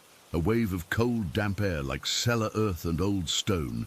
It was the smell of the graveyard after a rain. I fumbled for the light switch on the wall just inside the door. My fingers brushed against it, and the single bare bulb in the center of the ceiling flickered on. The room was empty. I don't mean empty of people. I mean it looked normal. The sheet-draped shapes of the old furniture were where they always were. The boxes were stacked neatly. The floorboards were dusty but clear. There was no one there. The rustling had stopped. The second the light came on, we stood in the doorway just staring. The air was freezing, colder than it should have been, even for an unused room in an old house. "Hello?" I said, my voice a dry croak. Nothing. No sound at all. The silence was absolute. I took a step inside, the knife held out in front of me like a pathetic talisman. Clara stayed in the doorway, her arms wrapped around herself. I walked the length of the room, my head on a swivel, checking behind every draped chair and table. Nothing. I went to the large window at the far end that looked out over the graveyard. The moon was bright, casting long skeletal shadows from the headstones. The linden tree was still. There was no one out there. The window was locked from the inside. There was nothing. No sign of an intruder, no animal, no explanation. Just the lingering chill and that smell of wet earth. Maybe it was the pipes, Clara whispered from the door, desperate for a reason. "Pipes don't sound like boots," I said, my own voice flat. I felt stupid standing there with the knife. I felt exposed. We ended up closing the door and going back to my room. We didn't say much. We just sat on my bed, side by side, with the main light on, listening. The house was silent again, the normal sleepy silence. But it felt like a lie. We were too scared to go back to our own rooms, so we just sat there, waiting for the sun to come up. I put the knife on my bedside table. We didn't sleep. The first grey light of dawn finally started to filter through my window. It felt like a reprieve. The world was returning to normal. The shapes in my room became familiar again.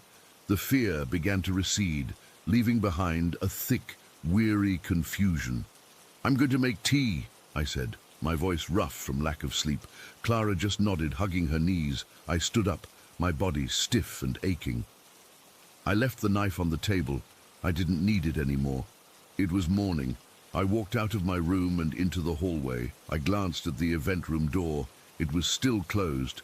I headed for the stairs, my hand on the banister, and then I stopped. I looked down into the entrance hall downstairs. The floor was covered in leaves, not a few leaves, not a little pile. The entire stone-tiled floor of the hallway was carpeted with them. They were dry, brown, brittle autumn leaves from the linden tree in the graveyard. They were scattered everywhere, as if a whirlwind had blown through the front door and dumped them all inside. My breath caught. I just stood there, staring. My brain couldn't process it. The front door was solid oak, with a heavy bolt. It had been locked. I'd checked it before going to bed. All the windows on the ground floor were locked. I'd checked those too after we heard the noises. I walked down the stairs slowly, my feet crunching on the leaves. They were all over the place. They drifted into the living room doorway. They were piled in the corners. The air smelled strongly of them. That dry, sweet, decaying smell of dead leaves. Clara came out of my room and saw me standing at the bottom of the stairs. "What is it?" she asked. I just pointed at the floor. She came down a few steps and then she saw it too. She let out a small gasp and put a hand over her mouth. We just looked at each other. There was no explanation. None. The door was still locked. The windows were shut. There was no way for that many leaves to have gotten inside. We spent the next hour in a kind of stunned silence, sweeping them up. We filled 2 big trash bags. As we worked, neither of us said a word. What was there to say? We both knew what we had heard. The heavy, booted footsteps, the rustling, and now this. It felt connected. It felt like a message or a signature. Our parents came home the next day. We told them we'd had a weird night, that we'd heard noises. We didn't mention the leaves. We'd already cleaned them up. We didn't mention the knife. What would we have said? We had no evidence. We just had this shared, chilling experience that made no logical sense. We lived in that house for another 2 years before my parents moved for my dad's job. Nothing like that ever happened again. No footsteps, no leaves, just that one night. I'm a practical person. I study engineering now. I believe in things I can see and measure and prove. I don't believe in ghosts. I've tried to rationalize it so many times. A prank in a locked house? An animal? What animal walks in boots and spreads leaves around? A shared dream? It was too vivid, too physically real. The feeling of the cold doorknob, the weight of the knife, the crunch of the leaves under my feet. That wasn't a dream. So I'm left with this. A memory that doesn't fit anywhere. A single night where the rules of the world seem to bend just for a few hours in a silent house next to a graveyard. I can still hear the sound of those footsteps. Thump, drag, thump. I can still smell the wet earth in that cold room, and I can still see the hallway in the weak morning light, carpeted with leaves that had no right to be there. I have no explanation. I probably never will. And that, in its own way, is the most terrifying part of it all. It just happened, and then it stopped. Story 8. We were living in this old farmhouse that had been converted into a naturopathic clinic where my wife worked. The whole place was creepy from the get-go, but you kind of shrug it off when you're young and broke, you know? We were saving up for our wedding, and the rent for the attic apartment was cheap because, well, nobody else wanted to live there. The attic was basically one big room with a slanted ceiling, a tiny bathroom, and a kitchenette tucked into the corner. It felt cozy at first, but after a while the weird stuff started piling up. My wife would come home from work downstairs and tell me about the little girl she'd seen on the stairs. Not like a full-bodied apparition or anything, just a flicker in the corner of her eye, a small figure darting away. She's not the type to make things up. She's practical, grounded. So when she said it, I knew she meant it. Then there were the smells. Sometimes this overwhelming scent of roses would fill the hallway, sweet and heavy, but there were no flowers around. Other times, it was like rotten eggs and we'd check the pipes, but nothing was ever wrong. The electricity was a nightmare too.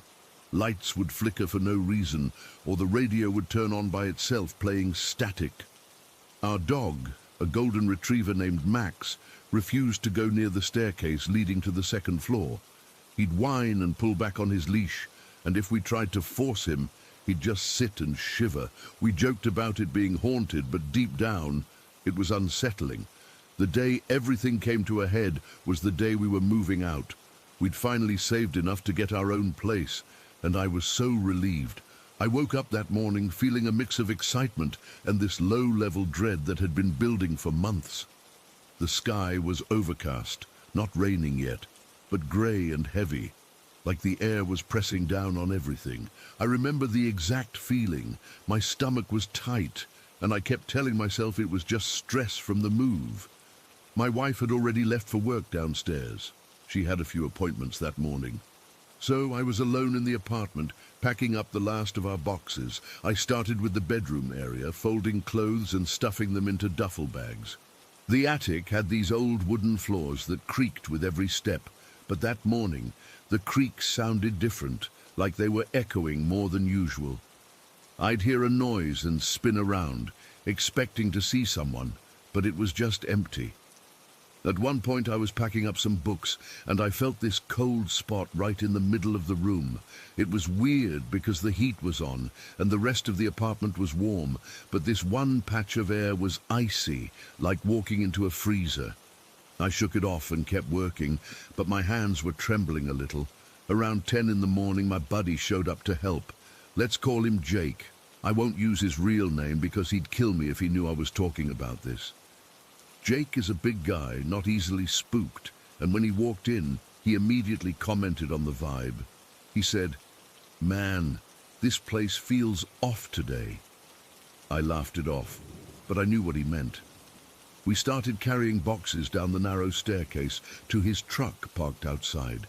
The stairs were the worst part, steep, wooden, and always dark, even with the light on. That's where my wife had seen the little girl, and every time I went down them I'd hurry, feeling like someone was watching from above. We made a few trips without incident, but on the third trip down, I saw something that made my blood run cold.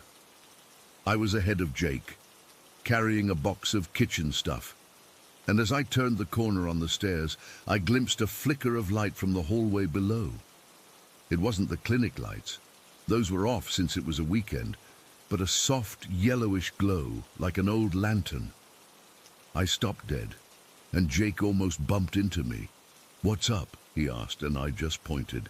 The light vanished as quickly as it appeared, but the air suddenly smelled like roses, so strong it made my nose itch. Jake frowned and said, "Weird. Smells like my grandma's house." We both stood there for a second, listening, but everything was silent except for the wind outside. We decided to ignore it and keep going. Back in the apartment, we started on the living room area. That's when things got really strange. I was packing up a box of my wife's things. She had this old Furby toy from when she was a kid, and she kept it for nostalgia. It was sitting on a shelf, batteries out because it had been acting up lately. As I reached for it, the damn thing turned on by itself. Its eyes lit up, and it started babbling in that creepy, high-pitched voice. "Me hungry! Play with me!" I jumped back, and Jake dropped the box he was holding. The Furby hadn't moved or anything, but it was talking, and we both knew there were no batteries in it. I picked it up, and it felt warm, almost hot to the touch. I shoved it into a box and sealed it shut, but we could still hear it muffled saying, "Bye-bye," before it cut out. That's when the dread really set in. It wasn't just a spooky feeling anymore. It was this heavy, suffocating weight in my chest. My heart was pounding, and I could feel sweat trickling down my back, even though it was cool in the room. Jake looked pale, and he kept glancing around like he expected something to jump out. We decided to take a break and went outside to get some air. The farmhouse is surrounded by a wooden fence, kind of rickety, with overgrown bushes along it. We stood by the truck, smoking cigarettes, trying to calm down. The sky was getting darker, and the wind picked up, making the trees sway. That's when we saw her, an old woman standing near the fence line, maybe 50 feet away. She was wearing a long, dark dress, and her hair was white and straggly. At first, I thought it might be a neighbor or something, but she was just standing there, not moving, staring right at us. I felt this chill, like ice water had been poured down my spine. Jake nudged me and whispered, "You see that?" I nodded, unable to speak. Her face was pale, almost grey, and her eyes were sunken like she wasn't really there. Then she lifted a hand and pointed toward the house, and I swear the temperature dropped instantly.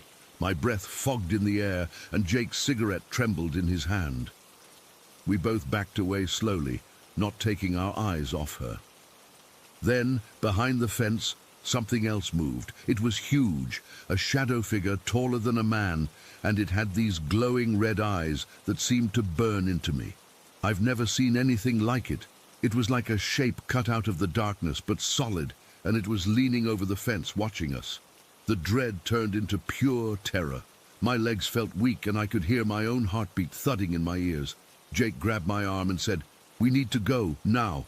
We didn't even discuss it. We just ran. I dropped my cigarette, and we bolted for the truck, fumbling with the keys. I remember the sound of our footsteps on the gravel, loud and frantic, and behind us I heard a low growl, like something animalistic, but not from any animal I know. We jumped into the truck and Jake slammed the door shut. He started the engine and we peeled out of there, not looking back. I was shaking so hard I could barely buckle my seatbelt. We drove in silence for a few minutes, just trying to catch our breath. My hands were clammy, and I kept glancing in the rearview mirror, half expecting to see that shadow figure following us. When we got to our new place, we'd already moved some boxes there earlier. We sat in the truck for a long time, not saying anything. Finally, Jake turned to me and said, "What the hell was that?" I didn't have an answer. Later that day, my wife came home from work, and I told her everything. She didn't seem surprised. She just nodded slowly and said she'd seen similar things over the years. The old woman, the shadow, even the Furby acting up. She said other employees had stories too, but nobody talked about it openly because it scared the clients. She confirmed that the place was haunted, but she thought it was more than that, something darker, maybe not even a ghost. She said she'd felt a presence that wanted to hurt people, not just scare them.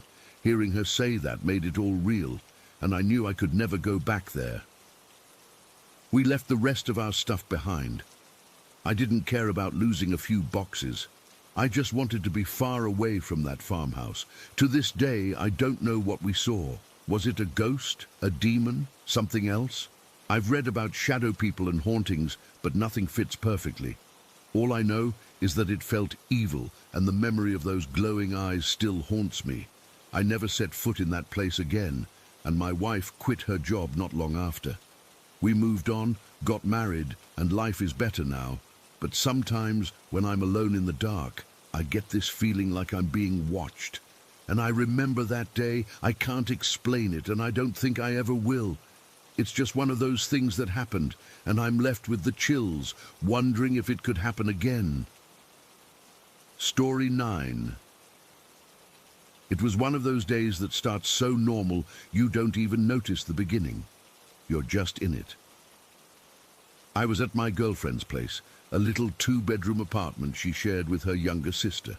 This was a Tuesday, I remember, because I had a half day at work, and her sister usually had classes until late afternoon.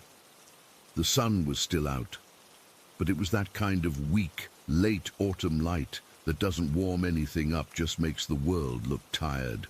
I was sprawled on the living room couch, just killing time. My girlfriend, she was in her bedroom. I think she was studying for an exam or something. I could hear the faint rustle of pages from down the hall. The TV was off. The whole place was quiet in that specific way an apartment gets when it's not empty, but everyone is settled into their own little pockets of silence. The only sound was the low hum of the refrigerator from the kitchen and the occasional creak of the floorboards from my girlfriend's room. I was just scrolling on my phone, not really looking at anything, just letting my thumb do the work while my mind drifted. Then I saw it, out of the corner of my eye, a movement in the hallway.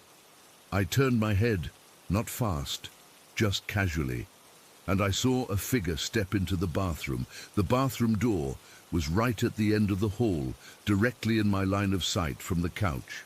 It was a black shape, not dark grey, not a shadow, but a solid, deep black, like a hole cut out of the world. It was tall and thin, and it was wearing a broad-brimmed hat and a long cloak or coat that went all the way down to the floor. It didn't walk so much as it glided. There was no sound, no footsteps, no swish of fabric. It just moved from the hallway into the bathroom, and the door swung shut behind it with a soft, definitive click. My first thought, my only thought in that second was, "Oh, her sister's home." It made perfect sense. She must have come in the front door, which was to the left, out of my sight line, and gone straight down the hall to the bathroom. I didn't think anything of it. I remember a little flicker of annoyance like, "Great, Now I have to wait to use the bathroom if I need it. And then I went back to my phone. Maybe 2 minutes passed. The quiet felt a little heavier now, but I didn't recognize that feeling for what it was yet. My girlfriend came out of her room, stretching. She walked into the living room and smiled at me. "Hey," she said, "I'm going to make some coffee. You want some?" "Yeah, sure," I said. Then, just making conversation, I added, "Your sister get home okay?" She stopped walking towards the kitchen and looked at me, her head tilted. "What?" "No, she's at campus until like 6. She has a study group." The air in the room changed. It got thick. I sat up a little straighter on the couch. "No, I just saw her. She went into the bathroom like 2 minutes ago." My girlfriend's face went from confused to concerned. "Babe, no one's here." I would have heard the door. A cold knot started to tighten in my stomach. "I'm serious. I saw someone walk into the bathroom. A person in a big coat and a hat." She gave me a look, half smiling like I was pulling a prank. "A hat? In the house? Are you sure you weren't half asleep?" "I wasn't asleep. I was fully awake." I put my phone down. "I'm telling you, I saw it." The look on my face must have convinced her I wasn't joking. Her smile faded. We both looked down the hall at the bathroom door. It was closed. "Hello?" My girlfriend called out, her voice a little too high. No answer, just that same heavy silence. The knot in my stomach was a solid block of ice now. I stood up. My legs felt weird, like they weren't entirely my own. I walked towards the bathroom, my girlfriend a step behind me. The hallway seemed longer than it had a minute ago. The cheap beige carpet, the framed generic photos on the wall. Everything was suddenly hyper-clear, but also felt unreal, like a stage set. I reached the door. I put my hand on the cool wood of it. I could feel my heart thumping against my ribs, a hard, frantic rhythm. I looked back at my girlfriend. She just nodded, her eyes wide. I turned the knob and pushed the door open. The bathroom was empty. I don't mean someone had been in there and left. I mean it was empty. The small window was locked from the inside. The shower curtain was pulled back, showing the empty tub. There was no one. There was nowhere for anyone to go. It was just a small, white, empty bathroom. The air was still and smelled faintly of soap. I stood there in the doorway, my brain refusing to process what my eyes were seeing. I had watched that black shape, clear as day, walk in here and shut the door. I hadn't looked away. There was no other way out. My girlfriend peered around me. "See?" she said, her voice a nervous whisper. "No one's here." I didn't know what to say. What could I say? I had seen it. I knew what I had seen. But the evidence of the empty room was undeniable. We stood there for a long minute, just staring into the pristine, ordinary bathroom. The fear I felt then wasn't a jump scare kind of fear. It was a deep, sinking dread. It was the feeling of a fundamental rule of my world being broken. People don't just vanish from sealed rooms. Solid things don't just cease to exist. But this had. We went back to the living room. The rest of the afternoon was strained. We tried to talk about other things, but we kept circling back to it.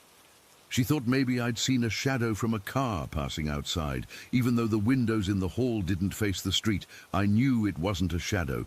Shadows don't have the definition of a wide-brimmed hat and the sharp shoulders of a cloak. Shadows aren't that deep, absolute black. We eventually dropped it, but the atmosphere in the apartment was poisoned. The silence wasn't comfortable anymore. It was waiting. I left earlier than I usually would have, making up some excuse about an early morning. I just wanted to be out of there. I tried to forget about it. I rationalized it. I told myself it was a trick of the light, a waking dream, anything to patch the crack that had formed in my reality. For a while, it worked. Life went on. That girlfriend and I eventually broke up for unrelated reasons. The memory of the black figure faded, becoming this weird, half-remembered anecdote I wouldn't even tell people because it sounded insane. Then almost exactly a year later, it happened again. It was a Friday night. I was supposed to meet my friend at his apartment. He lived in one of those big anonymous brick buildings on the other side of town. I got there a little early, so I was waiting for him in the lobby. It was a nice enough lobby, marble floors, a couple of potted plants, a bank of 3 elevators against the far wall. I was sitting in one of those stiff, upholstered chairs, checking the time on my phone, feeling a little impatient. That's when I saw it. The elevator on the far right dinged, its doors sliding open. And there it was, the same figure, the same impossible solid black shape, the same broad-brimmed hat, the same long flowing cloak that seemed to absorb the light around it. It glided out of the elevator and turned, moving down the corridor that led to the building's back exit. It moved with that same silent, unnerving smoothness. My blood went cold. It was like a punch to the chest, knocking all the air out of me. That same deep, primal dread flooded back, instantly, erasing the entire year in between. I couldn't move. I just sat there, frozen, staring at the spot where it had disappeared around the corner. My heart was hammering so hard I could feel it in my throat. A few seconds later, the main door to the building swung open, and my friend walked in, shaking rain off his jacket. "Hey man, sorry I'm late," he said, his voice loud and normal in the quiet lobby. Traffic was a nightmare. I couldn't even form words. I just pointed a shaky finger down the corridor. Did you see that?" I finally managed to choke out. "See what?" he asked, looking confused. The person. In the black coat and the hat, they just came out of the elevator and went down there." My voice was thin and strained. My friend looked down the empty corridor, then back at me. He frowned. "Dude, I just came in. I didn't see anyone, and I was right outside the door for a minute, fumbling with my keys. No one came out." He clapped me on the shoulder. "You look like you've seen a ghost. Come on, let's go upstairs." He hadn't seen it. He had been right there, and he hadn't seen a thing. Just like my girlfriend hadn't heard the front door a year earlier. The confirmation was worse than seeing the thing itself. It meant it was for me. It was meant for me to see. I was a mess that whole night. I couldn't concentrate on anything my friend was saying. I was just running the two events over and over in my head. The same figure, the same silent movement, the same feeling of the world cracking open. After a couple of beers, I finally told him about the first time at my ex's apartment. He listened, and being a good friend, he didn't laugh. He just looked at me with serious eyes and said, "That's messed up, man." Later that night, back at my own place, I couldn't sleep. The fear had its hooks in me deep. I got my laptop and started searching. I didn't even know what to type in. Black figure with hat? It sounded stupid. But then the results started coming up, and my blood ran cold for a third time that day. It had a name. People all over the world had seen it. They called it the Hat Man. I fell down a rabbit hole that night, reading forum post after forum post, blog entry after blog entry. The descriptions were all the same. A tall, shadowy figure, featureless, wearing a wide-brimmed hat and a long cloak or coat.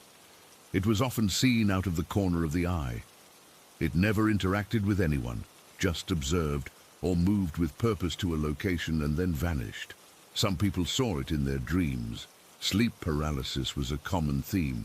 Others, like me, saw it while fully awake. The theories were all over the place.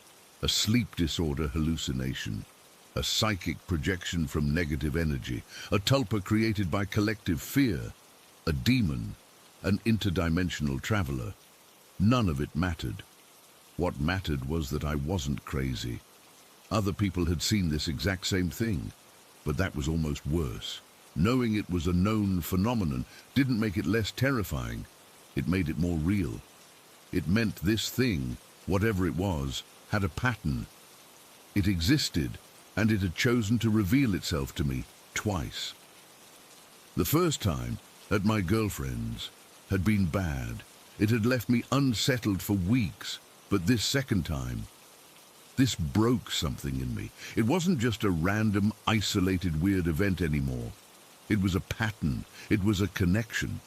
This thing was in my life, and it had been for a year, and I had no idea why. The feeling of dread wasn't just a temporary emotion anymore. It became a low-grade hum in the background of my existence. I started double-checking locks. I'd snap my head around at any movement in my peripheral vision. I stopped feeling comfortable in silent, empty rooms. The worst part is the not knowing. Why me? What did it want? Was it a warning? Was it just passing through? The research said it was often associated with periods of high stress or bad energy. I thought back to both times. The first time, things were a little tense with my girlfriend, but nothing major. The second time, work had been stressful, but again, nothing life-shattering. There was no obvious trigger. Both encounters were so brief, so mundane in their setting, but so utterly world-shattering in their implication. I saw something that shouldn't exist. I saw it twice. And both times, the normal, solid world I thought I lived in proved to be paper-thin, and something was moving behind it, something dark and silent and hat-shaped. I can't explain it. I can't rationalize it away anymore. All I have is the memory of that absolute black shape gliding into a bathroom, and then, a year later, out of an elevator, and the chilling, unshakable certainty that it saw me too. Story 10. Okay, I need to write this down. I've been putting it off for weeks because just thinking about it makes my skin feel tight and cold, but I can't keep it in anymore. I don't know what I believe anymore, and I guess typing it out might, I don't know, make it feel less like it's just mine. Maybe someone here will get it. It was a Tuesday. I remember that because Tuesdays are the worst. Monday, you're still coasting on the weekend. Wednesday is hump day, but Tuesday is just a grind. It was about 3 weeks after Mark died. Mark worked in the cubicle next to mine for 5 years. He was a quiet guy, kept to himself, always had his headphones on. You'd get a nod in the morning, a see you tomorrow at night, that was it. He did his work, he was good at it, and then he went home. We weren't friends, not really. But you share a space with someone for that long, you get a feel for them. You know the sound of their cough, the way they click their pen when they're thinking. His suicide hit everyone hard, but in that distant, uncomfortable way. The kind where you feel awful for not feeling worse, you know. The office was different after. Quieter, which is saying something for a place that's mostly the hum of computers and the occasional phone ring. His cubicle was just left there for weeks. His chair pushed in, a half-empty coffee mug from God knows when still on the desk, a company-branded stress ball shaped like a gear. Management sent out the obligatory emails about grief counseling, but nobody really knew what to do with his space. It felt wrong to just clear it out, like we were erasing him, but leaving it there was its own kind of ghost. So that Tuesday, my manager, Brenda, came over. She looked tired. She said they needed some files from Mark's computer for a client audit. The IT guys were swamped. And since I was right next to him and knew the general layout of the projects, could I just log in, find the files, and email them to her? She had the password from HR. I didn't want to. The idea made my stomach twist. It felt invasive, like going through a dead man's pockets. But what are you going to do? Say no? So I just nodded and said, yeah, sure, no problem. She handed me a sticky note with his username and a temporary password. Just log in, get the files from the active projects folder on the desktop, and log out. Shouldn't take more than 10 minutes. The rest of the morning dragged. Every time I looked over at his empty chair, my throat felt dry. I did my normal work, answered emails, went to a pointless meeting, but my mind was stuck on that sticky note sitting next to my keyboard. By lunchtime, I couldn't put it off anymore. The office was at its quietest. Most people were out or at their desks with headphones on. It was now or never. I walked the 3 steps over to his cubicle. It smelled different. Not bad, just stale. The air was still. His desk was neat. Aside from the coffee mug, there was a thin layer of dust on the monitor screen, I wiped it off with my sleeve, the particles catching the grey light from the window. My heart was beating a little too fast, a dull thud in my ears. This is stupid, I told myself. It's just a computer. He's gone. It's hardware. I pressed the power button. The familiar whir of the fan starting up sounded louder than usual. The monitor blinked to life, showing the company logo. I sat in his chair. It was adjusted lower than I keep mine, and the seat was firmer. I could feel the imprint of a different body. That was the first real physical jolt. This was his chair. He sat here, day after day, and now he was gone, and I was sitting in his spot. The login screen appeared. I typed in his username, then the temporary password from the sticky note. It felt weird, using the credentials of a dead man. The computer churned for a second, then the desktop loaded up. It was so normal, the same generic corporate wallpaper we all have, a mountain landscape, a few folders, the recycling bin, the usual program shortcuts. It was jarring. Part of me expected something different. Something that hinted at the turmoil that must have been going on inside him, but there was nothing, just work. I found the active projects folder right where Brenda said it would be. I opened it and started looking for the specific client files. It was slow going. His filing system was a bit of a mess, with weird abbreviations I didn't recognize. I had to open a few documents to check the client names. My focus was entirely on the task, on getting this over with. The initial creepiness had faded into a low-level background hum of discomfort. That's when I heard it, a soft digital bloop. It's a sound you hear 100 times a day in the office, the sound of an instant message coming in on the company communicator. The little icon in the system tray was flashing. My eyes flicked to it. It was from Sarah, another colleague from the design team. Her message was simple. Hey, do you have the latest assets for the Johnson account? My blood went cold. She had sent that message to Mark's account. I was logged in as me, on my own computer, doing my own work. I was physically sitting at Mark's desk on Mark's computer, which was logged into the company system under Mark's profile. Sarah's message was just sitting there in a chat window with his name on it, unanswered. Because he wasn't here to answer it, I just stared at it. My fingers were frozen over the keyboard. What was I supposed to do? Write back, "Hi, Sarah, it's not Mark, he's dead. I'm just pilfering his files." I couldn't. It felt grotesque. So I did nothing. I decided to just ignore it. I'd get the files, log out, and pretend I never saw it. I went back to the folder, my hands feeling clumsy. I found the right files, highlighted them, and right-clicked to attach them to an email to Brenda.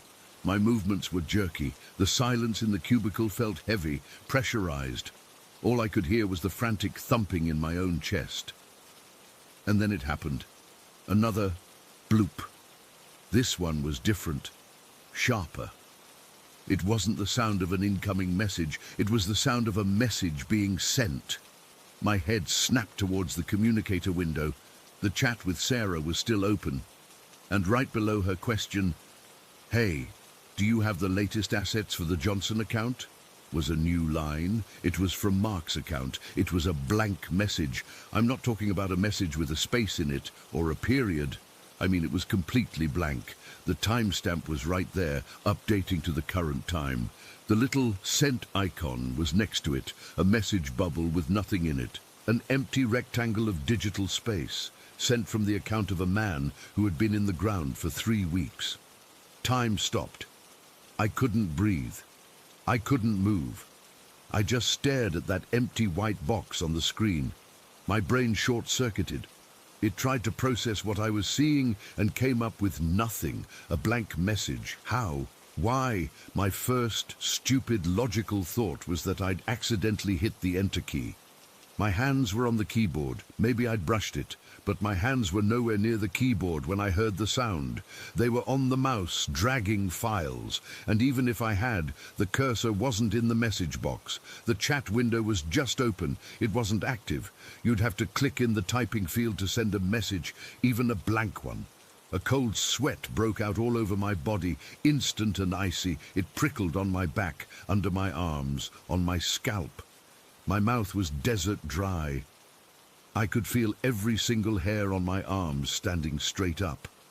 Then the chat window started to move. Sarah was typing. I saw the little ellipsis appear.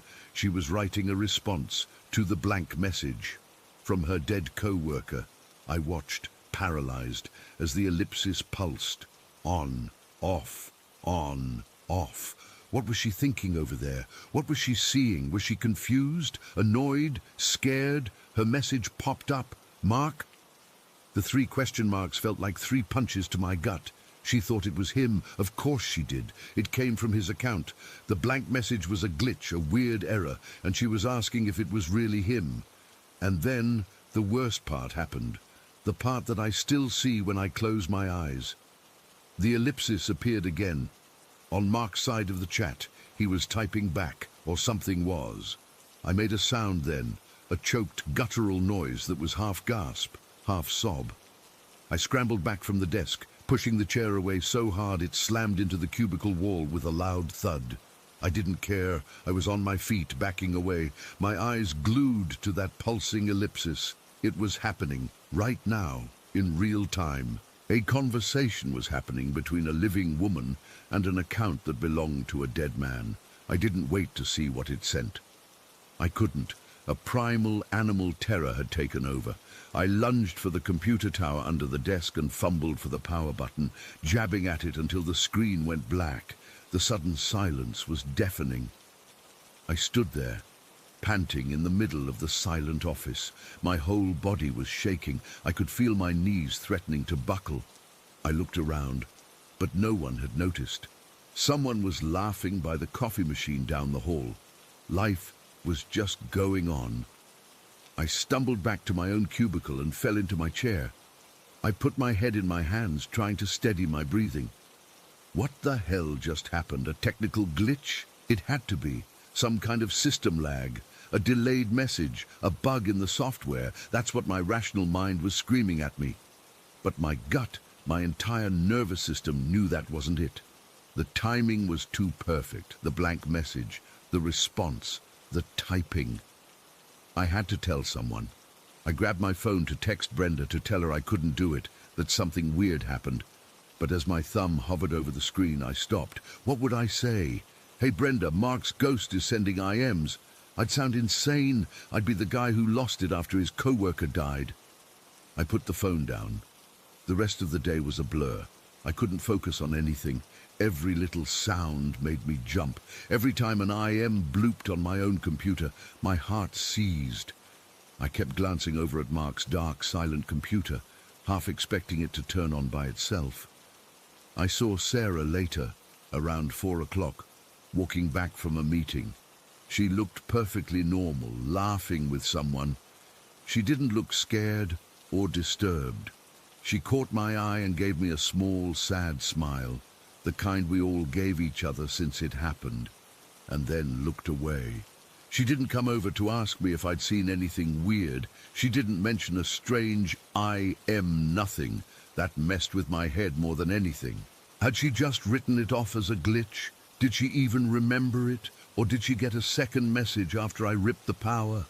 What did it say? I never finished getting the files. I emailed Brenda an excuse, said his computer was acting up and I couldn't access what she needed. IT handled it the next day. I never told a soul. It's been weeks and I still can't shake it. It's not the fear of a ghost in the machine, not really. It's the utter mystery of it. That blank message. What was it supposed to be? A hello? A goodbye? Was it him trying to reach out to say something but unable to form the words? Or was it just some random, meaningless electronic burp, and my grief-stricken, terrified brain assigned a horror movie meaning to it? I don't know. I'll never know. But that blank space on the screen has filled my head with a million terrible, unanswerable questions. It made the afterlife, or whatever comes after, feel not like peace or heaven or nothingness, but like a place of frustration, a place where you might have something left to say, but no way left to say it. And sometimes, in the dead quiet of the office, I'll look over at that empty chair, and I'll wonder if he's still trying. Story 11. It was one of those sweltering afternoons in late August, the kind where the air feels thick enough to drink. I was sitting in my grandfather's house, the one he'd built with his own hands more than 50 years ago in this small town in the state of Puebla. The tiles on the floor were cool against my bare feet, a small relief from the heat that pressed in through the windows. The house was quiet, too quiet. My grandfather, Abuelo Mateo, was asleep in his room, his breathing a little ragged from the virus that had been slowly claiming him for weeks. We were all exhausted, running on fear and coffee, taking turns watching over him. My Tio, his brother Rodrigo, was in the hospital in the city. We'd gotten a call that morning that his oxygen levels were dropping. The not knowing was its own special kind of hell. I was in the living room trying to read a book, but the words just swam in front of my eyes. My mind was with Tio Rodrigo, a man with a laugh that could shake the walls. I remember looking up at the old clock on the wall, its ticking suddenly the loudest sound in the house. It was just past 3 in the afternoon. That's when I saw it. Out of the corner of my eye, a shift in the light. The hallway that led to the bedrooms was dim, but for a second it got darker. A tall, thin shadow detached itself from the gloom and slid across the wall opposite the hallway entrance. It wasn't a blur. It was defined, a man's shape, but made of something thicker than darkness. It moved with purpose, gliding from the hallway wall over to the far wall near the front door. And then it was just gone. It didn't fade, it was there, and then it wasn't. My heart did this stupid little flip-flop in my chest, and I froze, my book held tight in my hands. I told myself it was my eyes, the stress, the lack of sleep. I was seeing things. I had to be. I got up, my legs feeling like wood, and walked to the hallway. Nothing, just the same old framed photos, the same worn rug. The air was still. I peeked into Abuelo's room. He was still sleeping, his chest rising and falling in a shallow rhythm.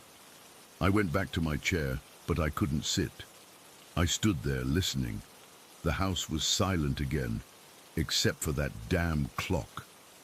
Then I heard it. It wasn't a loud sound. It was faint, like someone whispering from another room. But the house was small, and I could tell it came from right behind me, near the kitchen doorway. It was a man's voice, low and raspy. It said 2 words, clear as day. Yavoy. I'm coming. I know that voice. I'd heard it my whole life. It was Tio Rodrigo's voice. A cold wave washed over me, starting at the base of my skull and rushing down my spine. My skin prickled all over with goosebumps. Yavoy. It's what he always said when you called him for dinner or when he was about to leave the house. A simple, common phrase. But hearing it then, in that empty, quiet house, it felt like a verdict. My stomach twisted into a hard knot. I didn't turn around. I couldn't. I just stood there, frozen again, my breath caught in my throat. I was too scared to move, too scared to even call out. It felt like an intrusion, a private moment I wasn't meant to witness. The phone rang about 20 minutes later. It was my aunt. Her voice was choked, broken. Tio Rodrigo was gone.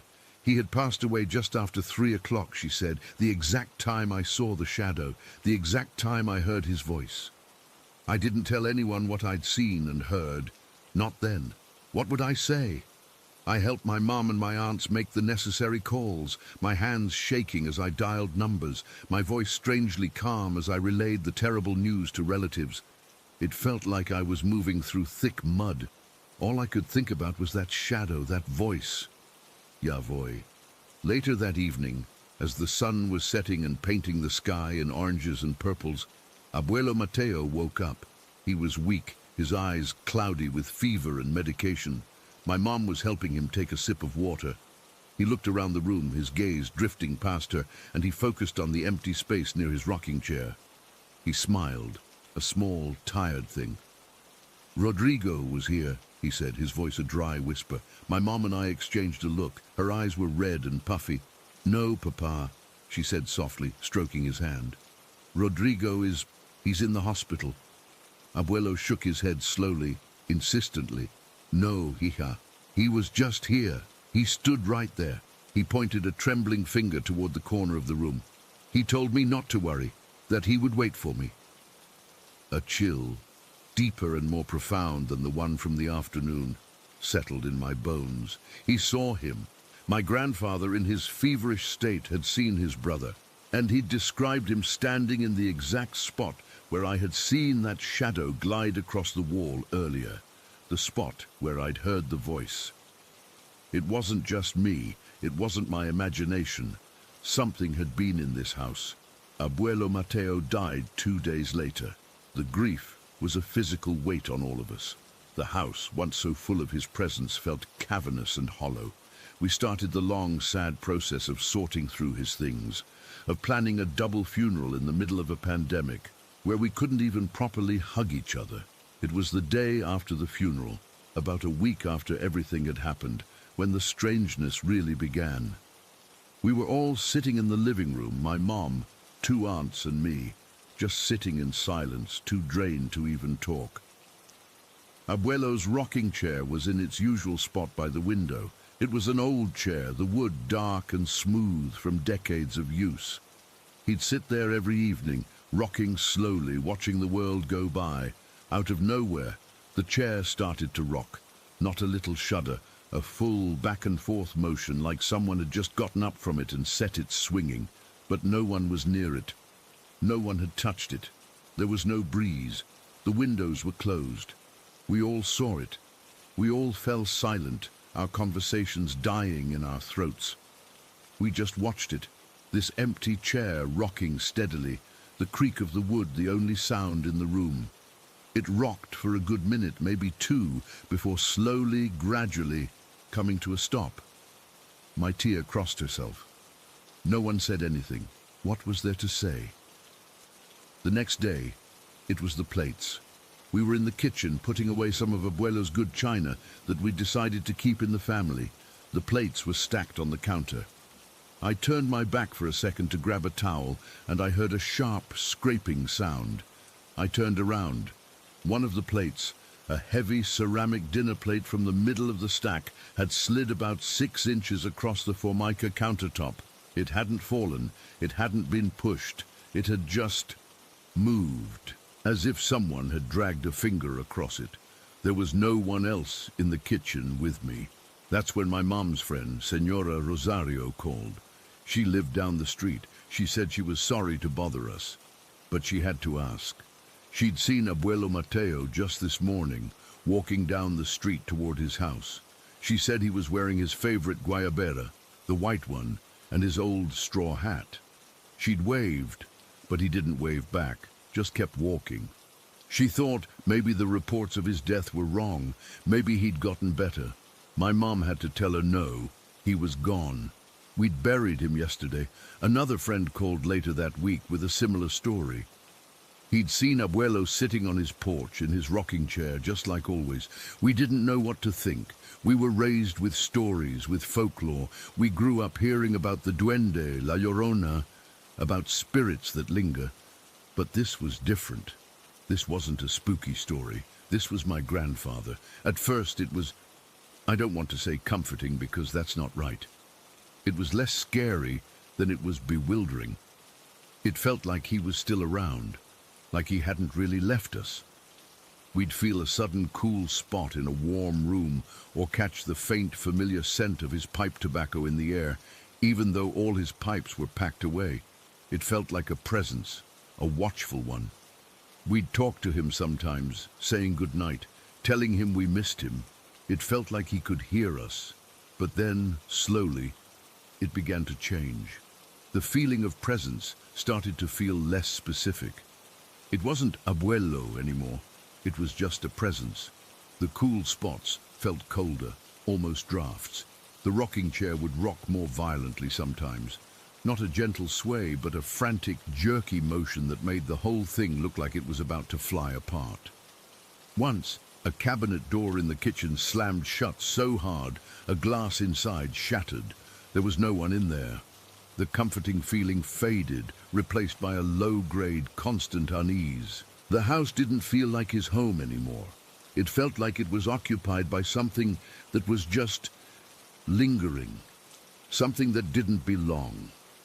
The specific personal signs, the scent of tobacco, the sightings of him in his favorite clothes, they stopped. What was left was just the movement, the noise, the cold. It was like whatever had come to visit in the immediate aftermath of his death was now losing its connection, its identity, and was just stuck. I remember the last time I felt it strongly. I was in the house alone, packing up the last of my things. I was going to stay with my mom in the city for a while.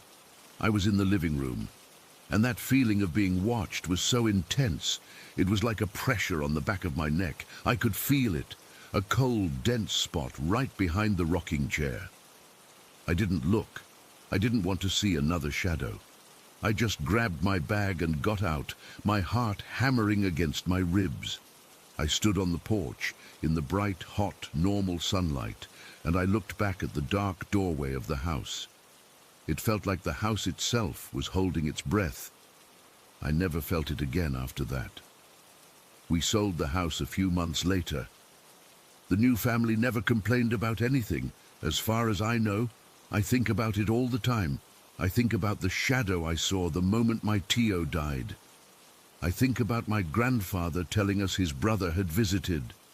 I think about the rocking chair and the moving plates and all our friends who saw a dead man walking down the street. I believe in the folklore now, the stuff my abuela used to tell me. I believe that for a little while, right after they're gone, the dead don't go far. They linger. They check on the people they loved. They tie up loose ends. Maybe they're confused. Maybe they're saying goodbye. But I also believe that they're not meant to stay. That presence we felt, it started as my grandfather, a specific person with a specific love for us. But as time went on, that specificity faded, and what was left was just the echo of a life, the ghost of a memory. And then, finally, nothing at all. It was a brief, terrifying and heartbreaking lesson that the line between this world and whatever comes next is a lot thinner than we think, and sometimes, for a little while, the dead really do walk among us. They just don't stay. Story 12. It was a Tuesday. I remember that much. I'd been working late, just grinding through some reports for a deadline the next morning. My apartment was quiet. The kind of quiet that only exists in the dead of night in a building where everyone else is asleep. I finally crashed around 1 in the morning, falling into that heavy, dreamless sleep you get when you're just completely spent. I don't know what time it was when I woke up. The room was pitch black, the kind of black where you can't see your own hand in front of your face. But I didn't wake up naturally. It wasn't a slow drift into consciousness. It was a jolt. 1 second I was nothing, just a void of sleep, and the next I was violently, horribly awake, and I was not alone. The first thing I registered wasn't a sight, but a sound, a whispering. It was low, guttural, a stream of sounds that didn't form any words I could recognize. It wasn't English, it wasn't Spanish, it wasn't anything I'd ever heard. It was like listening to someone speak with a mouth full of gravel and static. The sound seemed to be coming from right beside my bed, so close I could almost feel the breath of it on my ear. My heart didn't just start beating fast. It felt like it seized up completely, a frozen, painful lump in my chest. My whole body went rigid, and then the worst part happened. My eyes snapped open. I didn't open them. They were forced open. It was the most unnatural feeling I've ever experienced. It was like 2 invisible hands had grabbed my eyelids and peeled them back against my will. The shock of it, the sheer violation of that simple bodily control being taken from me, was almost as terrifying as the whispering. My bedroom was dark, but there was just enough ambient light seeping around the edges of the blinds from the street lamp outside to create shapes, and right there, looming over me from the side of the bed, was a shadow. I know how that sounds. A shadow figure. It sounds like a cliché from a bad horror movie. But this wasn't a lack of light. This was a presence. It was a silhouette of a person, but taller and thinner than any person has a right to be. It was a deeper black than the blackness of the room, a void that sucked the little light there was right out of the air around it. It had no features, no face, no clothes, just a humanoid shape that stood there, bent over me, and that terrible sibilant whispering was pouring from it. I tried to scream. Nothing came out, not a whimper. My throat was locked tight. I tried to move my arms, to throw myself out of the bed, to do anything, but I was completely paralyzed. It wasn't just fear, this was a physical paralysis. It felt like I was encased in concrete. Only my eyes were able to move, and even they were stuck wide open, forced to look at this thing. The only thing I could feel, besides the petrifying terror, was the frantic, useless pounding of my heart against my ribs. It was beating so hard, I thought it would crack them. The whispering continued, this low, relentless stream of nonsense syllables. It didn't sound angry or menacing in a human way. It was just communicative. It was saying something, having a conversation with itself or with me, and I was the only one who didn't understand the language. The sound seemed to vibrate in the fillings of my teeth. I could feel it in the roots of my hair. I was staring up at it, my eyes straining in their sockets, and I had the most overwhelming primal urge to not look at its face. Even though it didn't have a face, just a smooth, dark oval where a head should be, every instinct in my body was screaming at me to look away, to close my eyes, to not see what might be there. But I couldn't. My eyelids were pinned back. I was a captive audience. I remember the texture of my sheets under my fingertips. They were the cheap cotton ones I'd bought on sale, and I could feel the tiny pills of fabric against my skin. I remember the taste of my own dry mouth, coppery with fear. I could smell the faint scent of my own sweat, a cold, clammy smell that had broken out all over my body. These details are burned into my memory because they were the only real, tangible things in a world that had suddenly become a nightmare. This went on for what felt like an eternity. It could have been 30 seconds. It could have been 10 minutes. Time lost all meaning. There was only the shadow, the whispering, and the suffocating weight of my own immobility. And then it stopped speaking. The silence that followed was somehow worse. The abrupt end of that horrible sound was like a physical blow. The silence was heavy, expectant. It pressed down on my eardrums. The figure didn't move for a long moment. It just stood there, a cutout of nothingness, and I could feel it, regarding me. I know that sounds crazy, but I felt its attention on me as clearly as I would feel a heat lamp. Then it began to move. It didn't turn or walk away like a person. It just drifted. It slid backwards, away from my bed, its form gliding silently across my bedroom floor. It moved towards the open doorway of my bedroom, the one that led out into the short hall to my living room. It moved slowly, unnaturally slowly, like it was resisting the very air it moved through. And as it moved away, the pressure holding me down began to lessen. It wasn't an instant release. It was a gradual thawing. First, I could twitch a finger. Then I could wiggle my toes inside my socks. The feeling was returning to my limbs in painful, prickling waves, like when your foot falls asleep. But my eyes were still locked open, forced to watch it leave. This is the part that haunts me the most, the part that makes me sure it wasn't a dream. As it passed through the doorway, it didn't just disappear into the darkness of the hall. The hallway was darker than my room, a perfect rectangle of black. And as the figure reached the threshold, it seemed to flatten. It became two-dimensional, like a piece of black paper, and then it slid sideways into the darkness of the hall. It didn't walk down the hall, it just vanished into the wall of shadow, becoming part of it. The moment it was gone, the full control of my body came rushing back to me. I gasped in a huge, ragged breath, my lungs burning. I shot up in bed, my entire body trembling so violently the bed frame shook. I was drenched in a cold sweat, my t-shirt and boxers sticking to my skin. I scrambled backwards on the mattress until my back hit the wall, my eyes glued to the empty doorway. The apartment was silent, the normal empty silence of a weeknight. I could hear the low hum of my refrigerator from the kitchen. A car passed by on the street outside, its headlights painting a brief, moving stripe of light across my ceiling. Everything was normal. Everything was exactly as it should be. Except it wasn't. It couldn't be. I sat there, huddled against the wall for I don't know how long. My mind was racing, trying to process what had just happened. Sleep paralysis. That's the rational explanation, right? I'd heard of it. Your brain wakes up before your body does, and you hallucinate. You see shadowy figures, you feel a presence, you can't move. It all fit. It fit perfectly, but it didn't feel like a hallucination. It felt more real than the wall I was pressing my back against. The feeling of my eyes being forced open. That wasn't a thought, that was a physical sensation. The texture of the whispering, the way it vibrated in my skull, that wasn't like any sound my mind could have invented. I must have sat there for an hour, maybe more, just shaking and staring at the doorway. My heart was still hammering, a frantic bird-like flutter in my chest. I was afraid to move.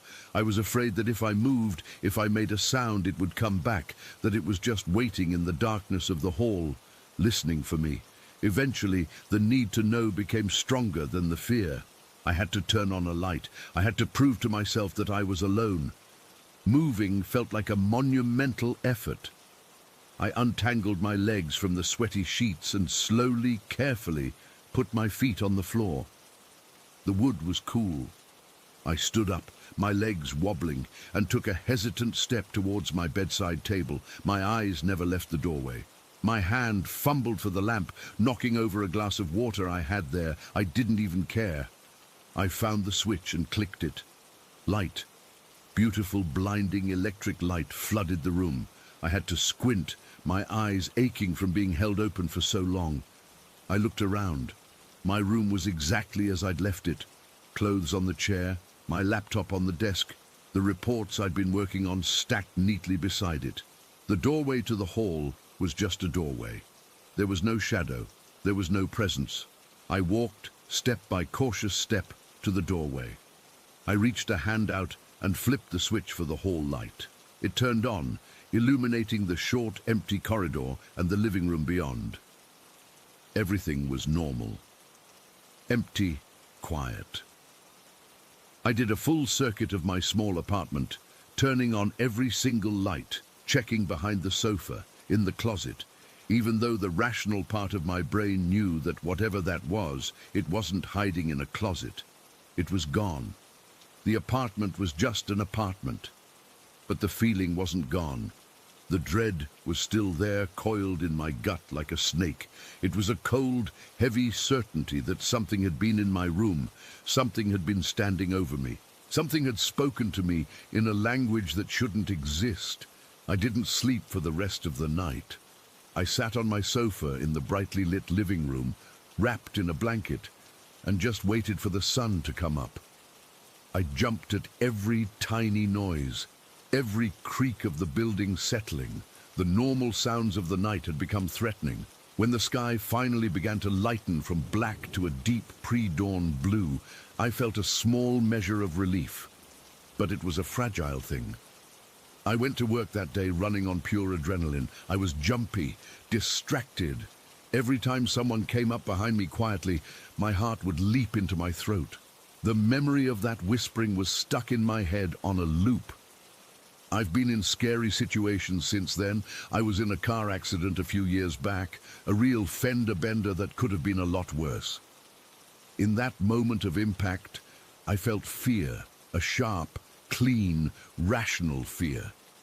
It was nothing compared to the raw, primal, stomach-churning terror I felt that night. That was a fear that came from a place deeper than instinct. It was a fear of the unnatural, of something that violated the fundamental rules of reality. I still live in the same apartment. I never saw the shadow figure again. I never heard the whispering again. But I still sleep with a nightlight on. I'm a grown man, and I need a little plug-in light in the corner of my room to feel safe enough to close my eyes. And sometimes, on the very edge of sleep, just as I'm drifting off, I'll get a jolt, a sudden flash of memory, the feeling of my eyelids being forced open, the sight of that impossibly tall, thin shadow looming over me, and the sound of a language that was never meant for human ears. I don't know what it was. I don't know why it was there. I don't know what it wanted. And I think that not knowing, the complete and total lack of explanation, is the most terrifying part of all. It just happened, and then it was gone, and I've never been the same since. Story 13. My friend and I'll just call him my friend, since names don't matter here, we were inseparable back then. We lived in this quiet suburban neighborhood with lots of open fields and woods behind our houses, the kind of place where kids could still roam free without too much worry. That night, we'd been hanging out in my backyard talking about stupid kid stuff like video games and school when he got this idea to sneak out. It wasn't anything crazy. We just wanted to see what it was like to be out after dark without any adults around. We'd done it once before, just to the end of the street, and it felt like the biggest adventure ever. So around 9 o'clock, when my parents thought I was asleep, I slipped out my window. It was easy because my room was on the first floor, and met him by the big oak tree at the edge of my yard. The air was cool that night, not cold, but with a bit of a breeze that made the leaves rustle. It was late spring, I think, because I remember the smell of wet grass and the chirping of crickets everywhere. We didn't have a plan, really. We just started walking toward the field behind our houses, where we used to play tag or hide and seek during the day. The field was huge, maybe the size of a couple football fields, and it was surrounded by woods on 3 sides. At night, it felt different, darker, quieter, like the world had shrunk down to just us and the shadows. As we walked, I remember feeling this mix of excitement and nervousness. My heart was beating a little faster than usual, and I kept looking over my shoulder, half expecting my dad to come looking for me. But nothing happened, and we made it to the field without any trouble. We sat down on the damp grass, just talking and looking up at the stars. The sky was clear, no clouds, and you could see millions of stars because there weren't many streetlights around. It was peaceful, you know, the kind of quiet that makes you feel small but safe. Then out of nowhere, the air changed. It's hard to describe, but it was like this sudden shift. The breeze died down, and everything went still. The crickets stopped chirping, which was weird because they're usually loud at night. I felt this tingling sensation all over my skin, like static electricity, the kind you get when you rub your feet on carpet and touch something metal. My friend noticed it too. He turned to me and said, "Do you feel that?" His voice was shaky, and I could see the fear in his eyes even in the dim light. I nodded, but I didn't say anything because my throat felt tight. The tingling got stronger, like the air was charged, and I started to feel dizzy, like when you stand up too fast. My hair stood on end, and I remember rubbing my arms because it was so uncomfortable. We both stood up, looking around, but there was nothing there, just the field, the woods, and the stars above. Then I looked up, and that's when I saw it. Hovering right above us, maybe a few 100 feet in the air, was this black rectangle. It was perfectly shaped, like a door or a giant slab, and it was silhouetted against the stars, so it stood out starkly against the night sky. There were no lights on it, no sound, nothing. It was just there, motionless, and it cast a shadow over us that made the ground beneath our feet go dark. I'd never seen anything like it, not a plane, not a helicopter, not even a drone, because this was years before drones were a thing. It was completely silent, but the air around it hummed with that electricity, like the buzz you hear before a storm. My heart started pounding so hard I could feel it in my ears. I couldn't move at first. I was frozen, just staring up at this thing. My friend grabbed my arm, his fingers digging into my skin, and he whispered, "What is that?" but I didn't have an answer. The rectangle was huge, maybe the length of a school bus, and it seemed to blot out the stars behind it. The shadow it cast was sharp and defined, like someone had cut a hole in the sky. I remember feeling this primal fear, the kind that comes from deep in your gut, like when you're a kid and you're scared of the dark, but multiplied by 1,000. It was the fear of something unknown, something that shouldn't be there. We both started screaming at the same time. It wasn't a planned thing, it just burst out of us raw and terrified. I don't even remember what we screamed, probably just run or something like that. We turned and bolted toward where we'd left our bikes, near the edge of the field. My legs felt heavy, like I was running through mud, and every step took forever. The tingling in the air followed us, and I could still feel it on my skin, like pins and needles. I glanced back once, and the rectangle was still there, hovering, not moving, but it felt like it was watching us. We reached our bikes, and I fumbled with mine, my hands shaking so bad I could barely get on. My friend was already on his, pedaling like crazy toward the road. I followed, and we started riding down the dirt path that led back to our neighborhood. The path was rough, with rocks and roots sticking out, and I almost fell a couple times because I was going so fast. The wind whipped against my face, but it didn't feel refreshing. It felt cold and electric, like the air was alive with something malevolent. As we rode, the distance back to my house felt eternal. It was probably only a quarter mile or so, but it seemed to stretch on forever. Every pedal stroke was a struggle, and I kept expecting to feel something grab me from behind. My lungs burned, and I could hear my own ragged breathing mixed with the sound of the bike chain rattling. I didn't look back again. I was too scared. My friend was ahead of me, and I could see his back hunched over, his legs pumping furiously. The stars above us were still visible in patches, but that black rectangle was all I could think about. It felt like it was chasing us, even though it hadn't moved. We finally reached the edge of the neighborhood where the streetlights started, and I felt a tiny bit of relief, but the fear was still there, clawing at me. We didn't stop until we got to my backyard, and we both jumped off our bikes, letting them clatter to the ground. We were panting, sweating, and I could taste the metallic fear in my mouth. My friend's face was pale, and he kept shaking his head, like he was trying to wake up from a nightmare. We didn't say anything for a minute, just stood there catching our breath, listening to the normal sounds of the night, a dog barking in the distance, a car engine starting up somewhere.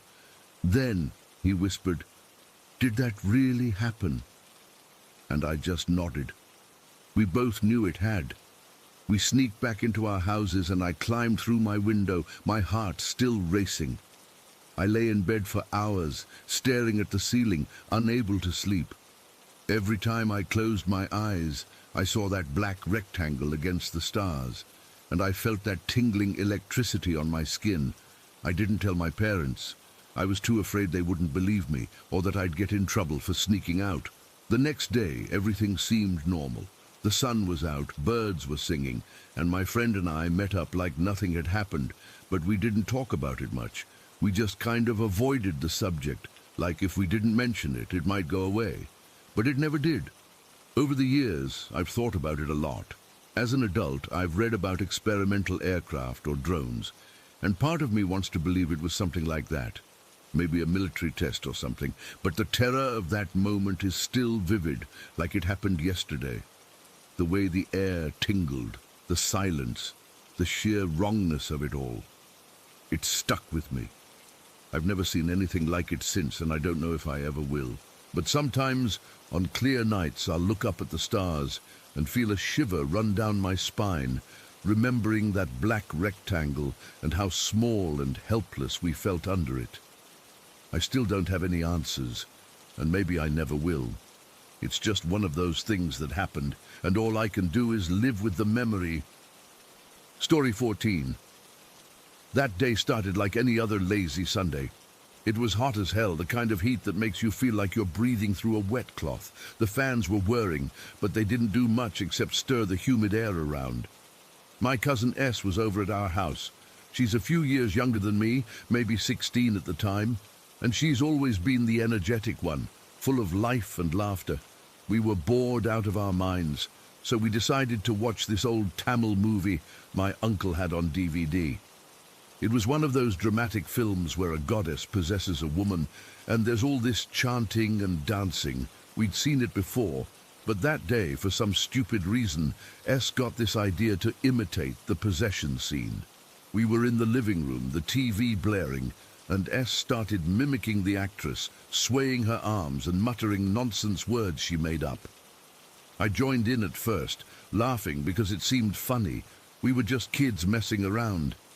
But then something shifted. I can't pinpoint the exact moment, but the air in the room got heavy, like before a storm. The hairs on my arms stood up, and I felt this chill even though it was sweltering outside. Stopped laughing.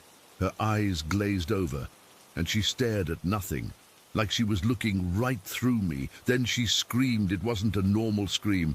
It was this raw, piercing sound that felt like it was scraping the inside of my skull. I jumped back, and my heart started hammering against my ribs. She was standing in the middle of the room, and her body went rigid. Her arms shot out, and she started chanting in this language I'd never heard before. It wasn't Tamil or any other Indian language I knew. It was guttural, with harsh sounds that made my skin crawl. Her voice dropped, like it wasn't hers anymore. It was deeper, almost like a man's voice, but distorted, like it was coming from somewhere else. I yelled for my parents, and they came running from the kitchen. My mom's face went pale when she saw S. My dad tried to grab her shoulders to shake her out of it, but she was impossibly strong. He's a big guy, used to working in the fields, but he couldn't hold her down. She flung him off like he was nothing, and he stumbled back, hitting the wall. I saw the shock in his eyes. He's never been afraid of anything, but in that moment, he looked terrified. S started floating. I know how crazy that sounds, but I swear it's true. It wasn't like flying or anything. Her feet lifted off the ground just a few inches, enough that you could see the gap between her sandals and the floor. She hovered there, still chanting, her body stiff as a board. The room felt freezing cold now, and I could see my breath misting in the air. My mom was crying, praying to every god she could think of. I was frozen too, just watching, my legs feeling like jelly. His eyes were wide open, but they weren't seeing us. They were blank, like someone had switched off the lights behind them. Her chanting got louder, and it echoed in the small room, mixing with my mom's sobs and my dad's desperate shouts. He tried to hold her again, wrapping his arms around her waist, but she didn't even budge. It was like trying to move a statue. Her skin was cold to the touch. I remember my dad saying later that it felt like ice. We didn't know what to do. No one in our family had ever dealt with anything like this. My uncle, S's father, arrived after we called him. He took one look at her, and his face crumpled. He's a practical man, a mechanic, and he doesn't believe in ghosts or spirits, but even he couldn't deny what was happening. He tried to talk to her, to reason with her, but she just kept screaming and chanting. At one point she started thrashing, and we had to back away because she was knocking things over. A vase shattered, and the pieces skittered across the floor. The whole house felt like it was vibrating with her energy. Someone suggested we take her to a local psychic. There's this woman in the next village who's known for handling these kinds of things. We didn't have a choice. We couldn't keep her like that. My dad and uncle carried S to the car, and it took both of them to get her in because she was fighting so hard. I rode in the back with her, and I'll never forget that drive. The roads were bumpy, and every jolt made her groan or let out another burst of that strange language. Her breath smelled metallic, like old coins, and her fingers were curled into claws. I held onto the seat, my knuckles white, and I kept thinking, this can't be real. This can't be happening. The psychic's place was a small, dimly lit house with incense burning everywhere. The smell was overwhelming. Sandalwood, and something else, something earthy. The psychic herself was an older woman, dressed in a simple sari. and she didn't seem surprised when she saw us. She just nodded and told us to bring S inside. We laid her on a mat on the floor, and the psychic started her rituals. She lit more incense and began chanting in a low voice. Then she brought out a bowl of salt. I remember the sound of the grains hitting the metal bowl, a soft, rustling noise that was somehow calming amid the chaos. She sprinkled salt around S's body, making a circle, and then she started rubbing it on S's forehead and hands. S's screaming slowly died down to whimpers, and her body relaxed bit by bit. The floating stopped. Her feet settled back on the ground. The chanting from her mouth faded, and she went limp like a puppet with its strings cut. The cold in the room lifted, and the air felt normal again, heavy with the smell of incense and sweat. We all stood there watching, not daring to speak. The psychic finished up, and S was just lying there, breathing evenly like she was asleep. We carried her back to the car, and she slept the whole way home. When we got there, we put her to bed, and she didn't wake up until the next morning. But that's not the end of it. Later, when she was herself again, she told us what she remembered. She said she could see all of us, me, my parents, her dad, but she couldn't control her body. It was like she was trapped inside, watching everything happen, but she couldn't stop it. She said it felt like something else was moving her, using her voice, and she was terrified the whole time. Hearing that made my blood run cold. It wasn't just some act. She was really in there, helpless. The whole thing left us shaken. For weeks, no one in the family talked about it much, but you could feel the tension. We stopped watching those kinds of movies, and even now, if someone mentions possession, I get this knot in my stomach. The worst part is not knowing what it was. Was it really a spirit or something else? I don't have answers, and I don't think I ever will. All I know is that day, I saw something that shouldn't be possible, and it changed how I see the world. I still look at S sometimes and wonder if it could happen again. And that fear never really goes away. It's just there, under the surface, waiting. Story 15. Okay, so this happened about a year ago, but I still get this weird, cold feeling in my stomach whenever I think about it. I was part of this hiking group, just a bunch of people who like getting out into nature, you know. We'd planned this trip up this massive snowy mountain for months. It wasn't like some professional expedition or anything. We were all pretty fit, but it was more about the challenge and the views. The mountain was one of those ones that's always covered in snow, even in summer, and the air gets so thin you feel like you're breathing through a straw after a while. We started the climb early that morning, like before the sun was even up. I remember waking up in my tent, and the cold was just biting into my bones. I had on all my layers, thermal underwear, a thick fleece, my waterproof jacket, but the chill still seeped through. The sky was this deep, dark blue, and the stars were out, but they were fading as dawn approached. We packed up our gear quickly, because you don't want to hang around in that kind of cold. Everyone was quiet, just focused on getting ready. The sound of zippers and rustling packs filling the air. I could see my breath fogging up in front of me, little puffs of white that disappeared into the darkness.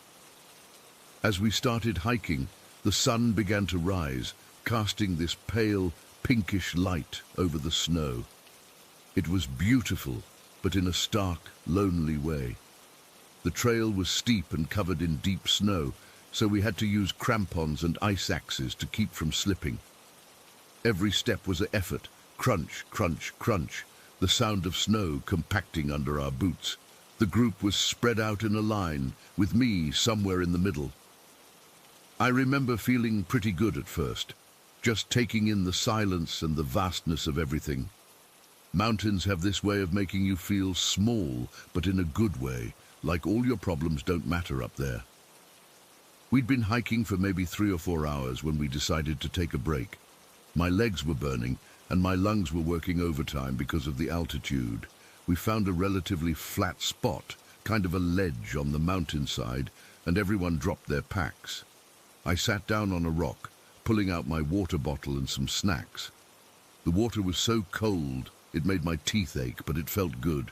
We were all just catching our breath, not talking much, when I heard it. From behind us, down the way we'd come, someone called out, "Hey!" Just that one word, clear as day. It wasn't loud or shouting, more like a normal speaking voice, but it cut through the quiet like a knife. I froze mid-sip, my water bottle halfway to my mouth. I looked around, and I could see others doing the same, heads turning, eyes scanning the descent direction. The voice had come from down there, where the trail curved away and disappeared into the trees and snowdrifts. It was weird because we hadn't seen anyone else on the mountain all day. We were supposed to be the only ones on this route. One of the guys in the group, I think he was the most experienced, stood up and called back, "Hello? Is someone there?" His voice echoed a bit, but there was no response, just silence, the kind of silence that feels heavy, like it's pressing down on you. We all waited, listening, but nothing. No rustling, no footsteps, nothing.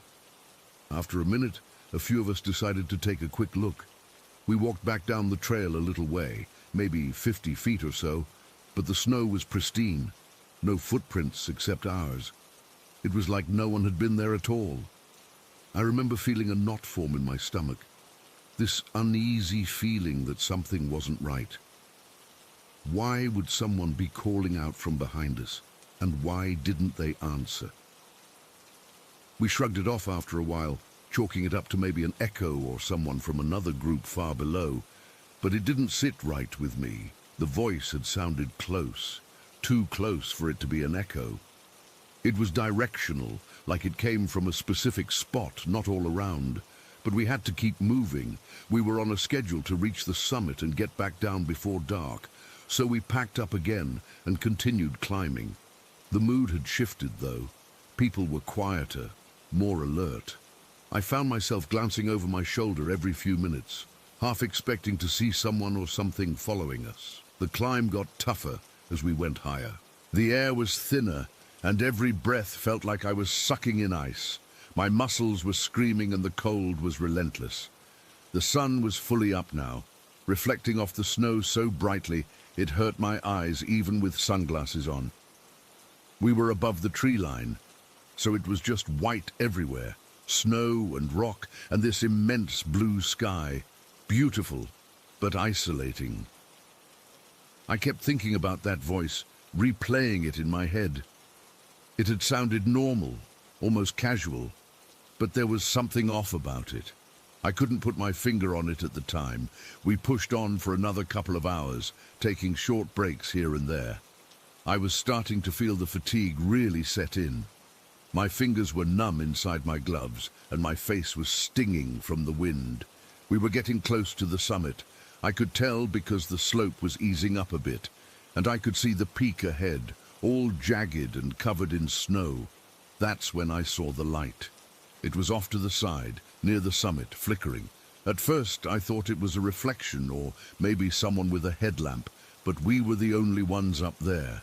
The light was pale and wavery, like a candle flame but without the warmth. It would appear for a second, then vanish, then reappear in a slightly different spot. I stopped walking, just staring at it. My heart started beating faster, and I felt this cold dread wash over me. Then I heard the voice again. "Hey!" Same as before, from the same direction, behind us, down the mountain, but this time it was softer, almost whispering. I turned around, but there was nothing there. The group was ahead of me, and they hadn't noticed yet. I called out, "Did anyone hear that?" A few people looked back, confused. One woman said, "Hear what?" I described the voice, and she shook her head. No one else had heard it this time. That's when the fear really started to sink in. Why was I the only one hearing it now? I looked back at the light, and it was still flickering, moving slowly, like it was beckoning me. I felt this irrational pull to go towards it, like my feet wanted to move on their own. But I fought it, gripping my ice axe tighter. The experienced hiker noticed I'd fallen behind and came back to check on me. "You okay?" he asked. I pointed towards the light and told him about the voice. He squinted, but he said he didn't see anything unusual. The light was still there for me, clear as day. But he couldn't see it. That's when I knew something was really wrong. My hands were shaking and I felt cold all over, but not from the weather. This was a deep internal chill. The voice called out again, "Hey!" And this time it sounded closer, like it was right behind me. I spun around, but there was nothing, just empty snow and sky. I started to feel like it was targeting me, trying to lure me away from the group. The thought hit me like a physical blow. What if it wasn't human? What if it was something else, something that belonged up here in the cold and the silence? The voice didn't have any emotion in it, no urgency, no friendliness, just flat and empty, and it never responded when we called back. It was like it was mimicking a human sound, but didn't understand what it meant. The terror moment came when I realized that if I had followed that voice or that light, I could have been separated from the group. In conditions like that, getting separated is a death sentence. Hypothermia, falls, getting lost. It all flashed through my mind. I felt a surge of panic, my breath coming in short gasps. I had to force myself to calm down, to focus on sticking with the others. I quickened my pace, catching up to the group, and didn't look back. I kept my eyes on the person in front of me, on their backpack, on their footsteps in the snow. Every sound made me jump. The crunch of snow, the wind whistling past. But I didn't hear the voice again for a while. We reached the summit a few hours later. The view was incredible. Endless peaks and valleys covered in snow. The sky so blue it didn't look real. But I couldn't enjoy it. I was too on edge, constantly scanning the area, waiting for that voice or that light to reappear. We took some photos, had a quick snack, but I barely tasted anything. My mind was racing. What was that thing? Why did it choose me? The others were laughing and celebrating, but I felt isolated, like I was in a bubble of fear. As we started the descent, the sun was beginning to set, casting long shadows across the snow. The temperature dropped fast, and the wind picked up, howling around us. I kept my head down, focusing on getting down safely, but every now and then I'd glance back up towards the summit. Once, I thought I saw the flickering light again, far above us. But it was gone in an instant. I didn't say anything to the others. I didn't want to sound crazy. We made it back to base camp after dark, exhausted but relieved. The whole way down, I was waiting for something to happen. But it didn't. We summited safely, and everyone else seemed to have forgotten about the voice incident, or they didn't think much of it. But I can't forget. To this day, I have no idea what that was. It wasn't an animal. Animals don't talk. It wasn't another hiker. Why would they be calling from behind us and not respond? And that light. It was like nothing I've ever seen. Sometimes I lie awake at night and I can still hear that hey in my head, clear and cold, and I wonder if it was something that lives up there in the snow, something that doesn't want company. I'll probably never know. But that day on the mountain, I felt like I was being watched, lured, and I barely escaped. It's left me with this permanent unease, like I glimpsed something I wasn't supposed to see.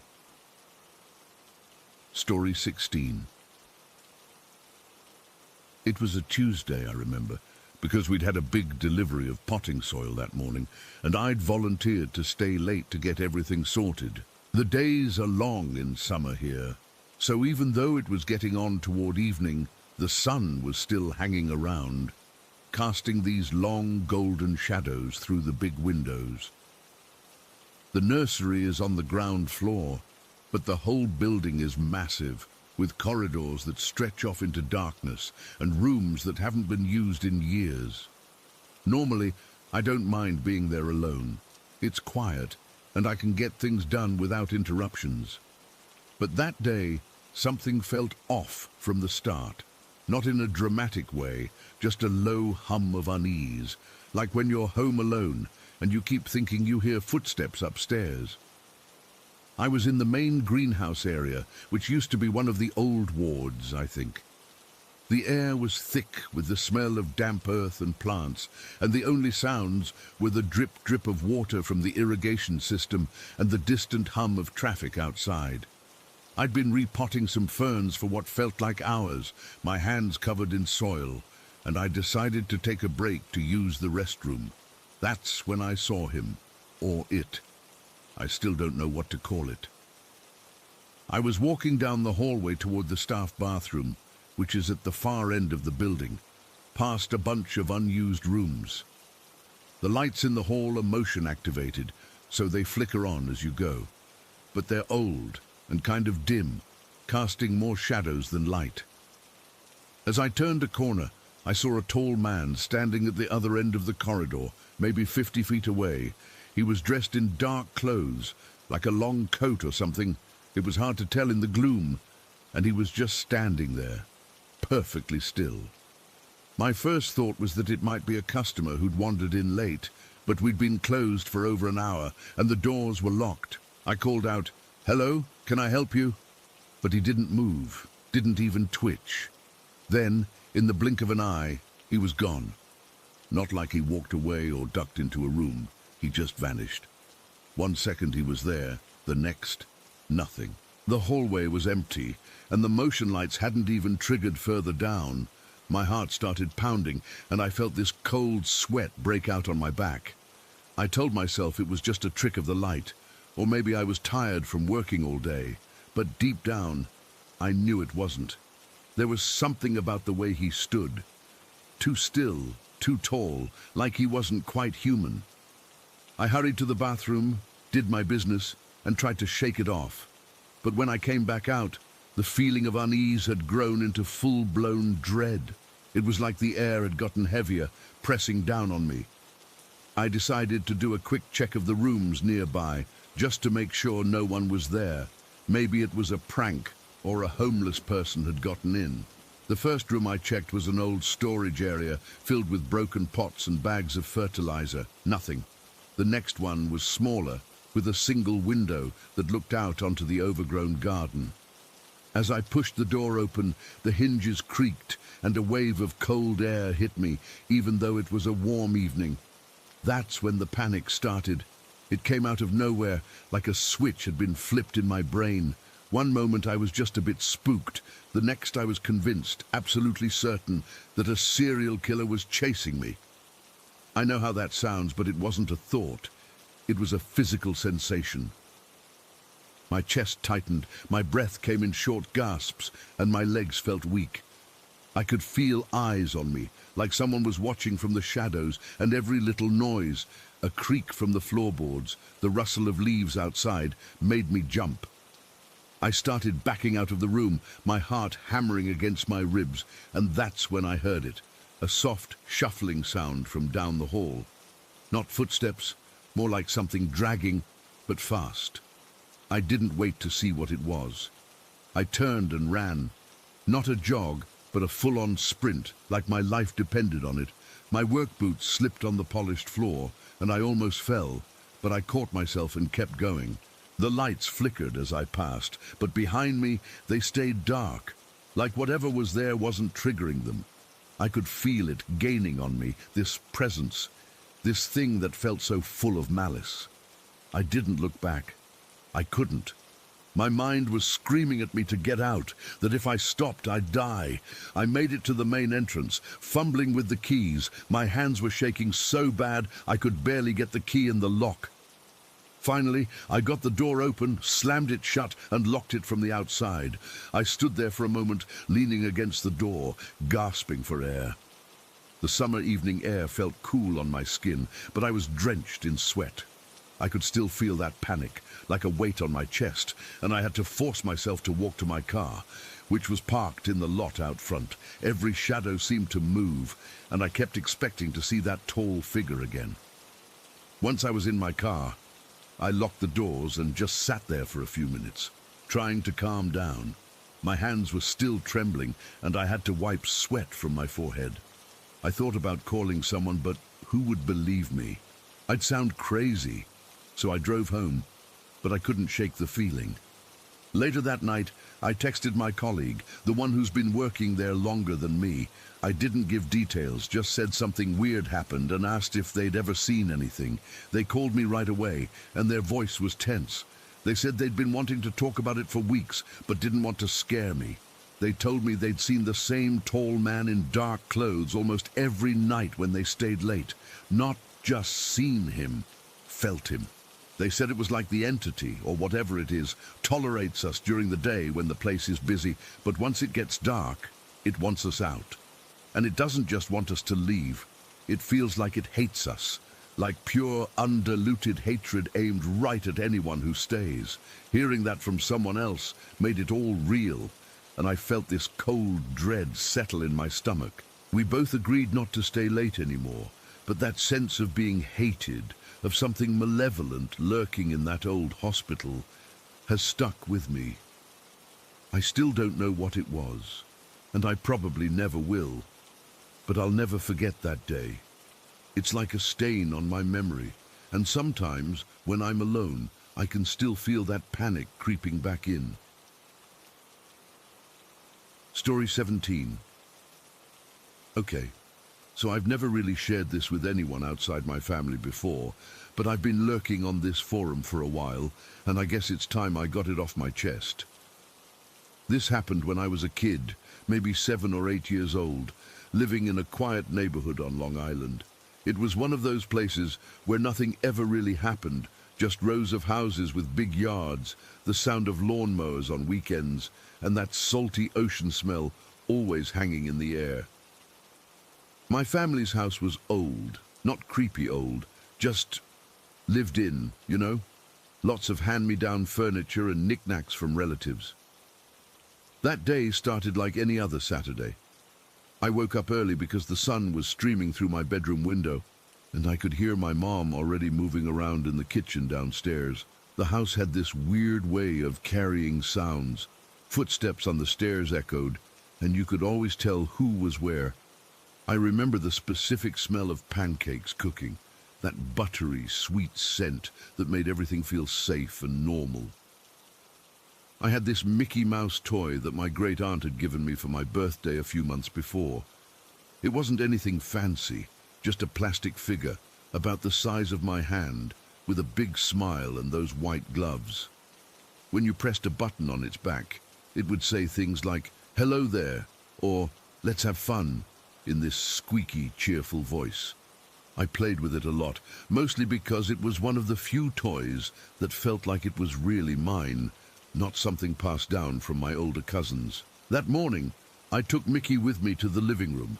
The carpet was this shaggy beige thing that always felt scratchy under my bare feet, and I remember sitting cross-legged in front of the TV, watching cartoons. Mickey was sitting next to me, and I'd press the button every now and then, just to hear it talk. The batteries were starting to get weak, I think, because sometimes the voice would come out all distorted, like it was tired. My mom had said we needed to change them soon, but we hadn't gotten around to it.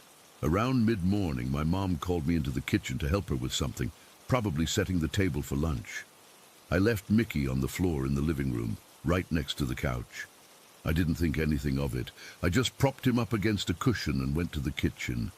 The house felt quiet then, the kind of quiet where you can hear the fridge humming and the clock ticking in the hallway.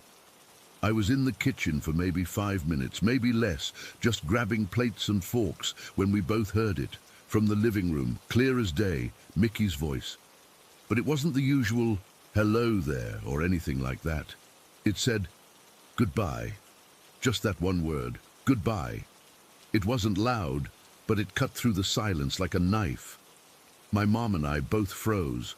I remember the hair on my arm standing up and this cold feeling washing over me, like someone had dumped ice water down my back. My mom's face went pale, and she dropped the spoon she was holding. It clattered on the tile floor, but neither of us moved for a second. "Did you hear that?" she whispered, and her voice was shaky. I nodded, my heart pounding so hard I could feel it in my throat. We just stood there listening, but there was nothing else. No other sounds, no footsteps, nothing. The house was dead quiet again, but now the quiet felt heavy, suffocating. My mom grabbed my hand, and we slowly walked back to the living room. My legs felt like jelly, and I was gripping her fingers so tight I probably left marks. When we got there, Mickey was exactly where I'd left him, leaning against the couch cushion. Nothing had moved. The TV was still on, some cartoon character laughing in the background, but it felt wrong, like it was mocking us. I picked up the toy, and my hands were trembling. I pressed the button on its back, but nothing happened. No sound, no voice, just a faint click. I pressed it again and again, but it was silent. That's when I noticed something weird. The battery compartment was still closed, and when I shook it, I could hear the batteries rattling inside. They were still in there, and the switch was on. I hadn't turned it off or anything. My mum took the toy from me and opened the battery compartment. Sure enough, 2 AA batteries were in place, and they looked fine. No corrosion, nothing. She tried pressing the button herself, but still, nothing. No voice, no static, just silence. "Maybe it's the batteries dying," she said. But her voice was uncertain, and she kept glancing around the room like she expected to see something. But here's the thing. Mickey had never said goodbye before. I'd played with it for months, and it only ever said a handful of phrases, all happy ones. Goodbye wasn't one of them. I knew that for sure because I'd memorized all the things it could say. It was part of the game I played with it. We both just stood there, staring at the toy, and the air in the room felt colder, like the temperature had dropped. I remember shivering, even though it was a warm day outside. The sunlight coming through the window seemed too bright, almost harsh, and it made the shadows in the corners of the room look darker. My mom tried to brush it off. "It's probably just a glitch," she said, but she didn't sound convinced. She put Mickey on the coffee table, and we went back to the kitchen, but the mood had shifted. Lunch was quiet, and I couldn't eat much. Every little noise made me jump, the creak of the floorboards, the wind outside rustling the trees. I kept expecting to hear that voice again. A few hours later, the phone rang. It was one of those old rotary phones, and the sound was always jarring, but this time it felt like an alarm. My mom answered it, and I was sitting at the kitchen table, picking at the remains of my food. I could hear her side of the conversation, and her voice got quiet, serious. She said things like, "When? And how?" And then she hung up and came over to me, her eyes red like she'd been crying. She told me that my great-aunt, the one who'd given me the Mickey toy, had passed away earlier that day. The doctor said it was a heart attack, and it happened around the same time we heard the toy say, "Goodbye." I felt like the floor had dropped out from under me. My stomach twisted into a knot, and I started crying, but not just because I was sad about my aunt. It was because of the toy. That word, goodbye, kept echoing in my head. It felt like a message, like she was saying farewell to us, and it terrified me. The rest of the day is a blur. I remember my mom hugging me, and we both sat on the couch for a long time, not talking. The Mickey toy was still on the coffee table, and I couldn't stop staring at it. It didn't feel like a toy anymore. It felt like something else, something alive and watching us. Every time I looked away, I half expected it to move or speak again, but it never did. Later that evening, my dad came home from work, and my mom told him what happened. He checked the toy, too, and even put in new batteries, but it never worked again. It was just dead, silent. He said it was probably a coincidence, that toys malfunction sometimes, but I could tell he was uneasy. He kept fiddling with it like he was trying to find an explanation, but there wasn't one. I didn't sleep well that night. Every time I closed my eyes, I'd hear that goodbye in my head, and I'd see Mickey's face, that permanent smile suddenly feeling sinister. I ended up sleeping with my parents, something I hadn't done in years because I was too scared to be alone in my room. The days that followed were filled with funeral arrangements and family visits.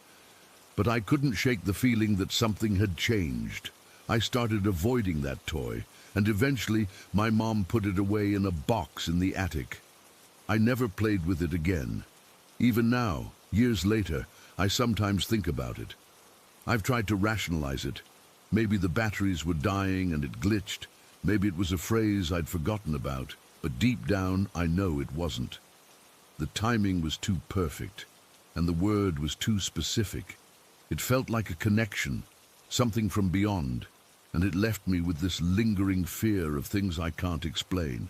I've had other weird experiences since then, but that was the first, and it stuck with me. Every time I hear a toy make a sound unexpectedly, or I'm in a quiet room, I get that same chill, that same sense that something isn't right, and I still wonder, was it really a message or just a creepy coincidence?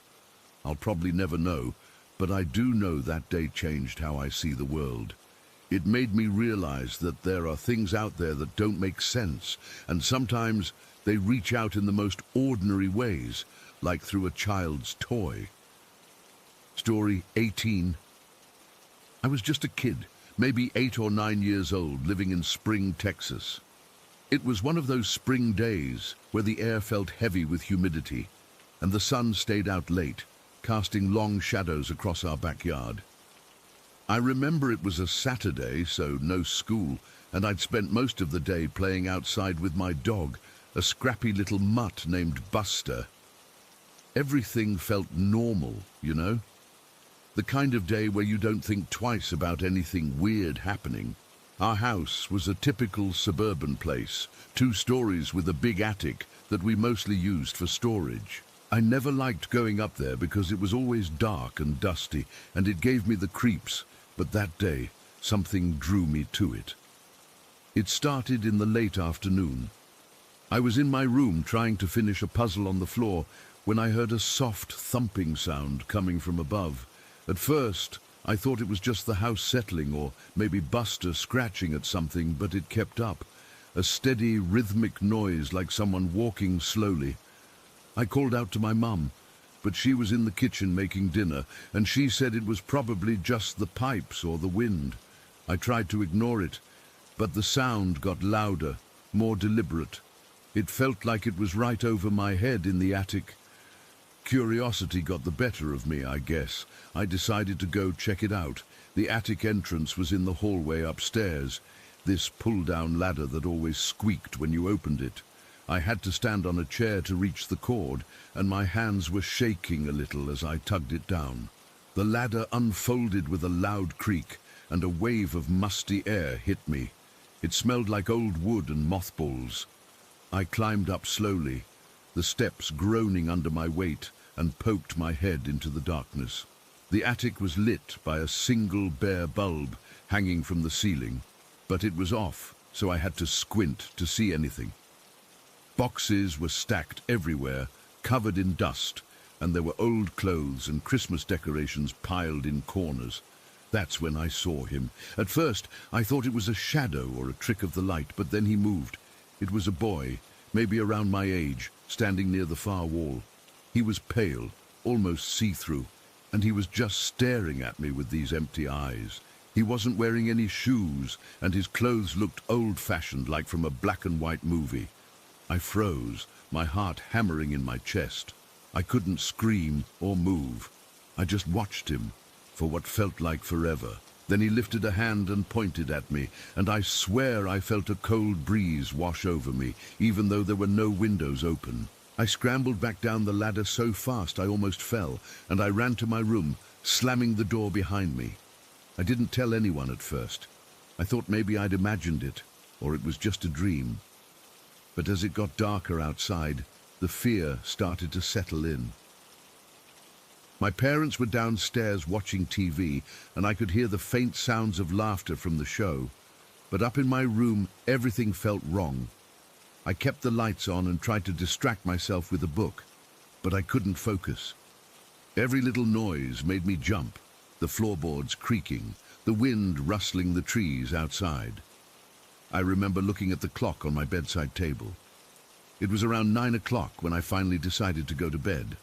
I tucked myself in under my favorite blanket, this thick, fuzzy one my grandma had made for me, and I tried to fall asleep. That's when it happened. I was drifting off, half asleep, when I felt a tug on the blanket. I thought it was just me shifting around, so I pulled it back up. But then it happened again, harder this time, like someone was yanking it from the foot of the bed. I opened my eyes, and the room was dark except for the glow from my nightlight. I could see the blanket sliding off me, slowly at first. Then all at once, it was ripped right off the bed and thrown onto the floor. I sat up, my heart pounding so loud I could hear it in my ears.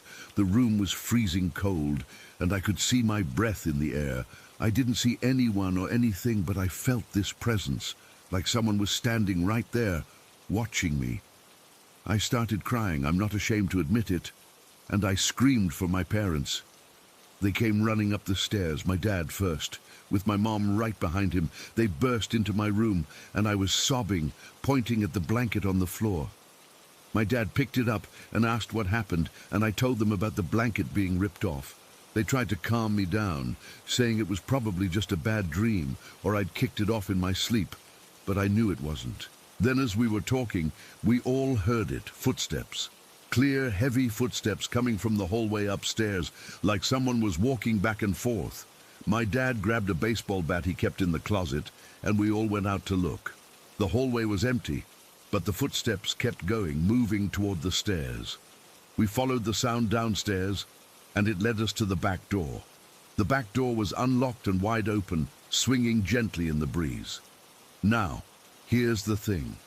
My dad is super careful about security. He always double-checks the deadbolts before bed, and he'd done it that night too. I saw him lock it myself after dinner, but there it was, open, with the deadbolts undone. The chain lock was still attached, but it was like someone had slipped through it. My mum gasped and pointed at the living room couch. There was a deep indentation on one of the cushions, like someone had been sitting there recently. The fabric was pressed down, and it hadn't been there earlier because I'd been playing on that couch before bed. That's when the real terror set in. It wasn't just a noise or a shadow anymore. It was physical proof that something was in our house. My dad went outside to check the yard, but there was no one there. The neighborhood was quiet, and the streetlights cast long, eerie shadows. When he came back in, he locked the door again, and we all sat in the living room, too scared to go back to bed. My mom called our priest, even though it was late, and he agreed to come over right away. The priest arrived within the hour. I remember him being this kind, older man with a calm voice. He walked through the house, sprinkling holy water and saying prayers in a low murmur. When he got to the attic, he paused and said a longer prayer there. I stayed downstairs with my parents, holding my mum's hand, and I could feel the tension in the room slowly easing.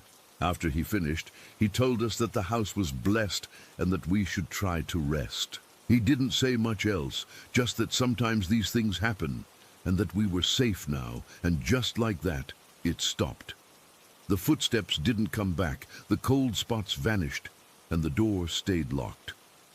We all went to bed, and for the first time that night, I slept without any interruptions. The next morning, everything was normal. No indentations on the couch, no strange sounds from the attic. But I've never forgotten that day. The image of that ghost boy is burned into my memory, and the feeling of my blanket being ripped away still gives me chills. It's been years, and I've never been able to explain it. I don't know who that boy was or why he was in our attic. But I do know that for one day our home wasn't safe, and that's something that stays with you forever. Story 19? Okay. So I'm just going to start typing this out because I need to get it off my chest. And maybe someone here will understand or have gone through something similar. I've never posted anything like this before, but what happened to me a while back has been eating at me, and I can't shake it. It's one of those things that sounds crazy when you say it out loud, but I know what I saw, what I felt, and it's real to me. So, here goes. It all started with a dream I had one night, but it wasn't like any normal dream. I've had weird dreams before. Everyone has. But this was different. It was so vivid, so intense, that when I woke up, I felt like I'd actually been somewhere else. I remember it was around 2 or 3 in the morning, because I'd gone to bed late after watching some TV with my boyfriend, and I was exhausted. I fell asleep pretty quickly, but then this dream just took over. In the dream, I was floating, or hovering, above my friend Roy's bed. I know how that sounds, like some out-of-body experience or something, but it felt real. I could see everything in his room clearly, like I was really there. Roy's room was always a mess, and in the dream it was no different. There were clothes piled on the chair in the corner, a couple of empty soda cans on his nightstand, and his desk was cluttered with papers and his laptop. The light was dim, like from his bedside lamp, casting long shadows across the room, and there was Roy, lying in his bed under the covers. But he wasn't sleeping peacefully. He was moving, but it was slow and strained, like he was struggling. He saw me, I'm sure of it. His eyes were wide open, and he was looking right at me, but he couldn't speak.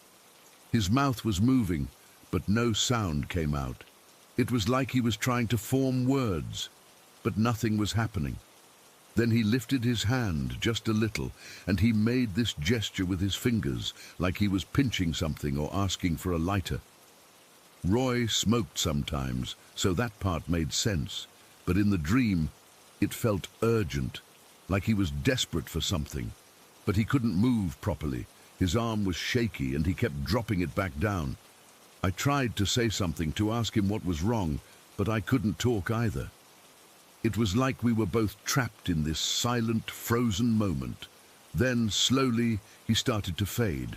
Not like in a movie where things just vanish, but more like he was becoming transparent, and the room around him was getting blurry. I felt this coldness wash over me, and I could hear a faint ringing in my ears. The last thing I saw was his hand still making that gesture, and then everything went black, and I woke up. I jolted awake in my own bed, my heart pounding so hard I could feel it in my throat. I was covered in cold sweat, and my sheets were tangled around me like I'd been thrashing. The room was dark, but a little light was coming in from the window.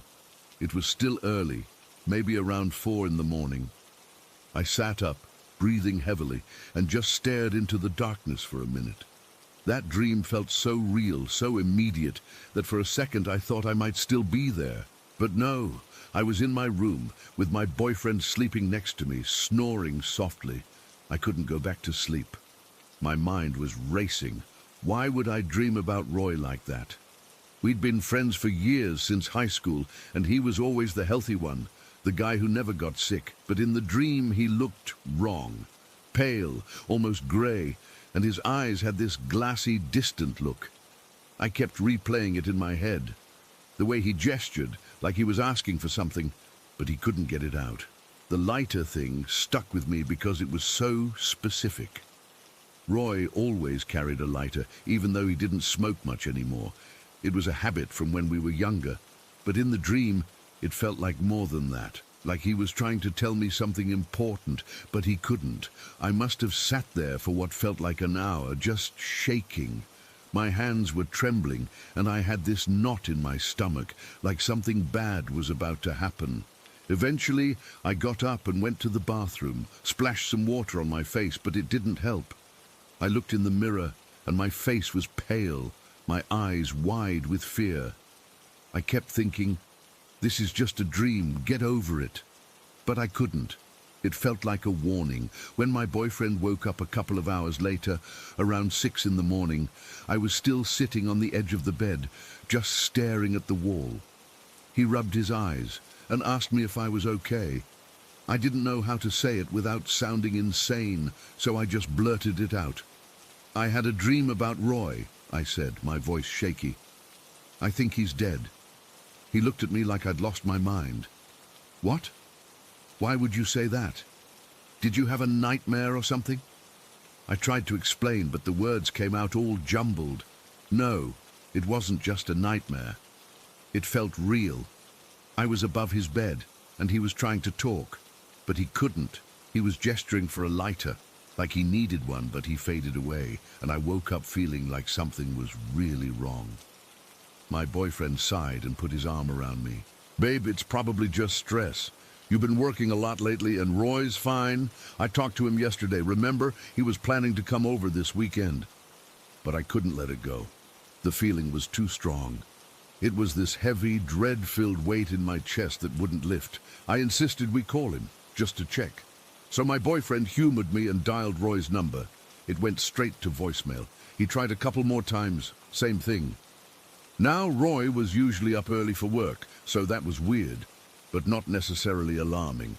Still, my anxiety was through the roof. I said, "We need to go over there, right now." My boyfriend was reluctant. He thought I was overreacting, but he could see how upset I was. So he agreed. We got dressed quickly, didn't even bother with breakfast, and drove over to Roy's apartment. The whole way there, I was silent, just staring out the window. The morning was gray and overcast, with a light drizzle, which made everything feel even more eerie. I remember the sound of the windshield wipers back and forth, like a metronome counting down to something terrible. When we got to his building, I felt this cold chill run down my spine. Roy lived on the second floor, and as we walked up the stairs, I could hear my own heartbeat in my ears. The hallway was quiet, too quiet, and there was a faint smell of stale cigarettes and cleaning products. We knocked on his door, but there was no answer. I tried the handle. It was unlocked, which was strange because Roy was usually careful about that. We pushed the door open and stepped inside. The apartment was dark, with the curtains drawn, and it smelled off, not just messy, but like something had gone bad. The air was thick and still. I called out his name, but no response. My boyfriend went ahead into the living room, and I followed, my legs feeling like jelly. Then we went to his bedroom. The door was slightly ajar, and I pushed it open, and there he was, Roy, lying in his bed just like in my dream. But he wasn't moving. He was on his back, covers pulled up to his chest, and his eyes were closed. But he looked wrong. His skin was pale and waxy, and his mouth was slightly open. I knew immediately that he was gone. I froze in the doorway, unable to move. My boyfriend rushed over and checked for a pulse, but he shook his head, his face pale. "He's not breathing," he said, his voice quiet and strained. I just stood there, staring, and all I could think about was the dream, the hovering, the gesture, the fading. It was exactly the same scene, but now it was real, and Roy was dead. We called 911, and the paramedics came quickly. They confirmed what we already knew. Then the coroner arrived later, and after examining him, they said it was a stroke. They estimated that it happened around the time I had my dream, sometime between 2 and 4 in the morning. When I heard that, my stomach dropped. It was like a punch to the gut. The timing was too precise, too exact. How could I have known? How could I have seen it? The rest of the day was a blur. Police questions, paperwork, calling Roy's family. I was in shock, just going through the motions, but the whole time, that dream kept replaying in my head. The image of Roy, helpless, trying to communicate but unable to. What was he trying to say?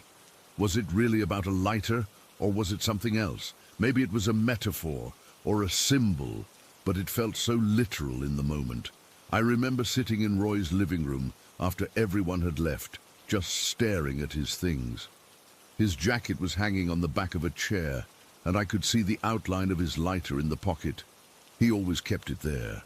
I thought about reaching for it, but I couldn't bring myself to touch it. It felt like intruding on something private, something I wasn't meant to see. The terror of that day hasn't faded.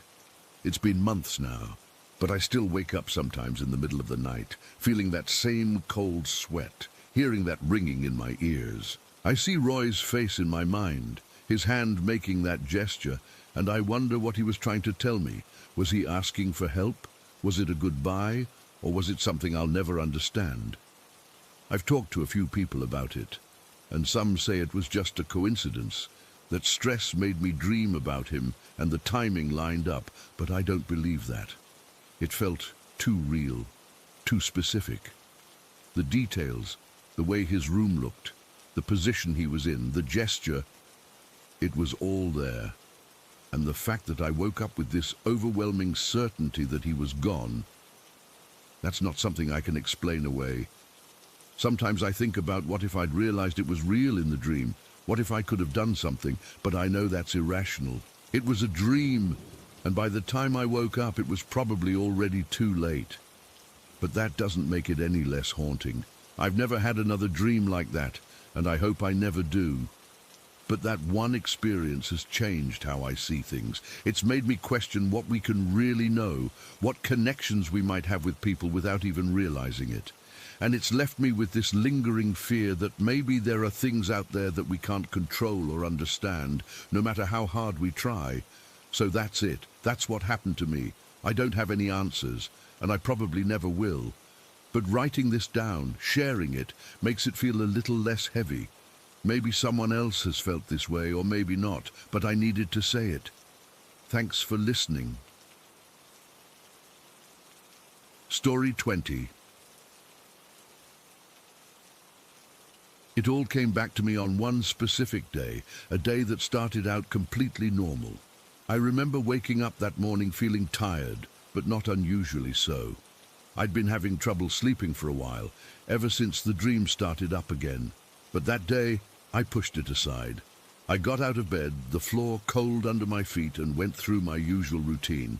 Shower, coffee, heading to work. The sky was overcast, a dull grey that made everything feel heavy, but I didn't think much of it. I work in an office, nothing exciting, just typing and meetings, and that day was no different. I remember laughing with a coworker over something stupid, feeling almost okay for a few minutes, but in the back of my mind there was this itch, this little voice saying something was off. I brushed it away, told myself I was just stressed. After work, I went home, made dinner, and tried to relax. I watched some TV, but I couldn't focus. My apartment felt different, quieter, like the air was thicker.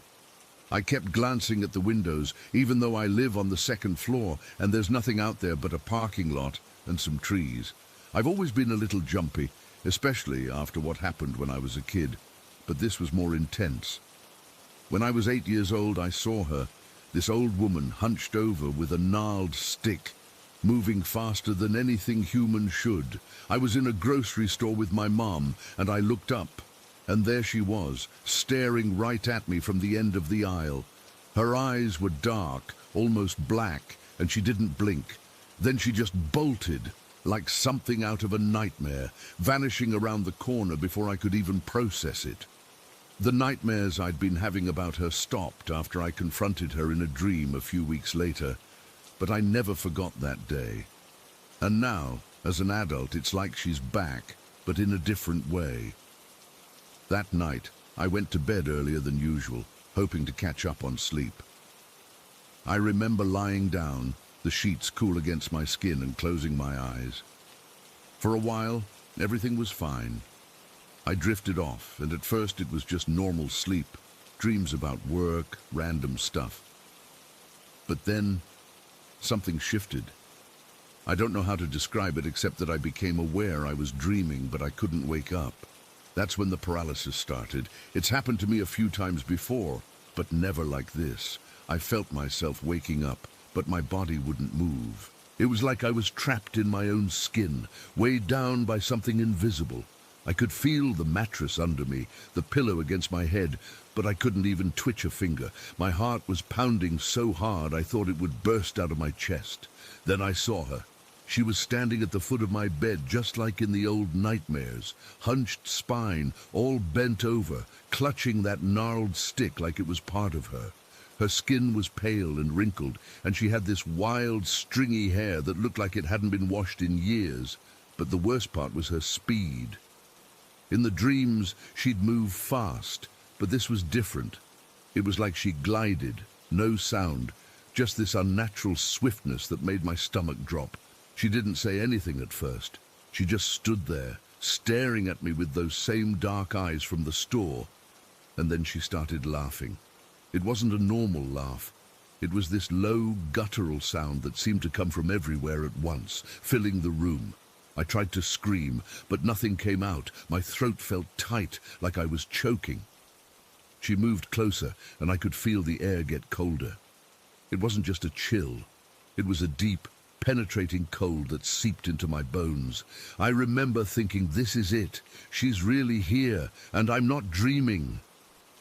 Her stick tapped against the floor, but there was no sound, just this vibration I could feel through the bed. Then she reached out with one bony hand and poked me in the side. It wasn't hard, but it sent a jolt through me, like an electric shock. I could feel every detail, the rough texture of her skin, the coldness of her touch, the way my muscles tensed up. She kept laughing, and each poke felt like it was digging deeper, not into my skin, but into my mind. I was terrified, but also angry. Why was this happening again? I thought I'd beaten it when I was a kid. In that moment, my mind flashed back to the store. I was 8 years old, holding my mom's hand, looking at the cereal boxes. I glanced down the aisle, and there she was. She wasn't looking at anyone else, just me. Her eyes locked onto mine, and I felt this surge of fear, like I'd seen a ghost. Then she moved, so fast it was a blur, like she didn't even have to take steps.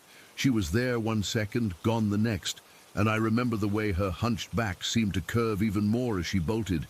People around me didn't seem to notice, or if they did, they didn't care.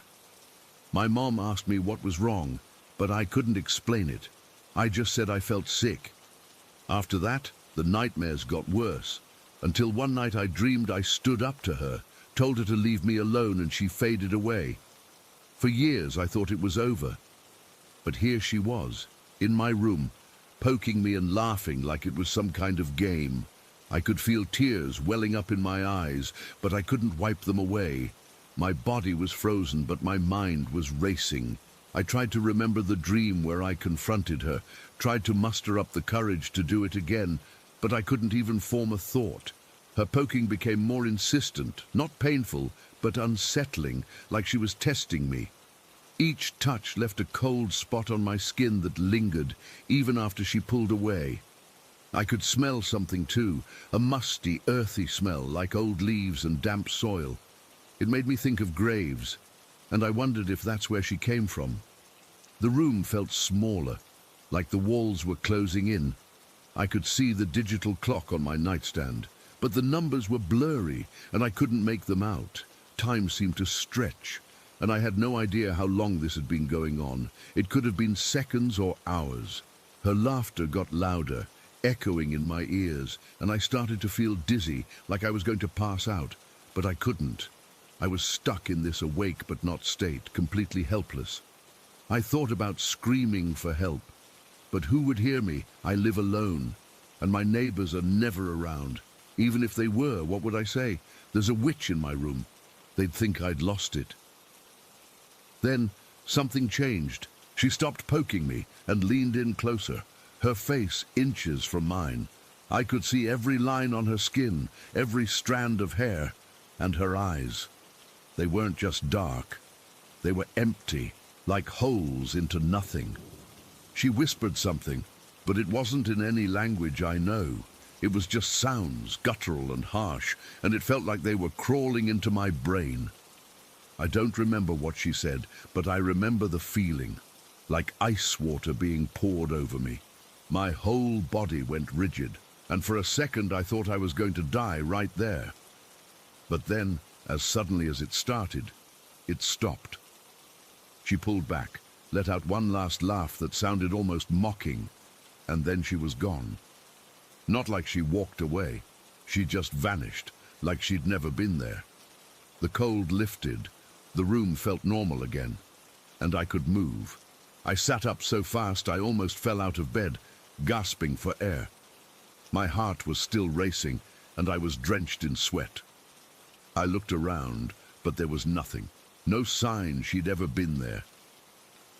The clock said it was 3 in the morning, and the room was silent except for my heavy breathing.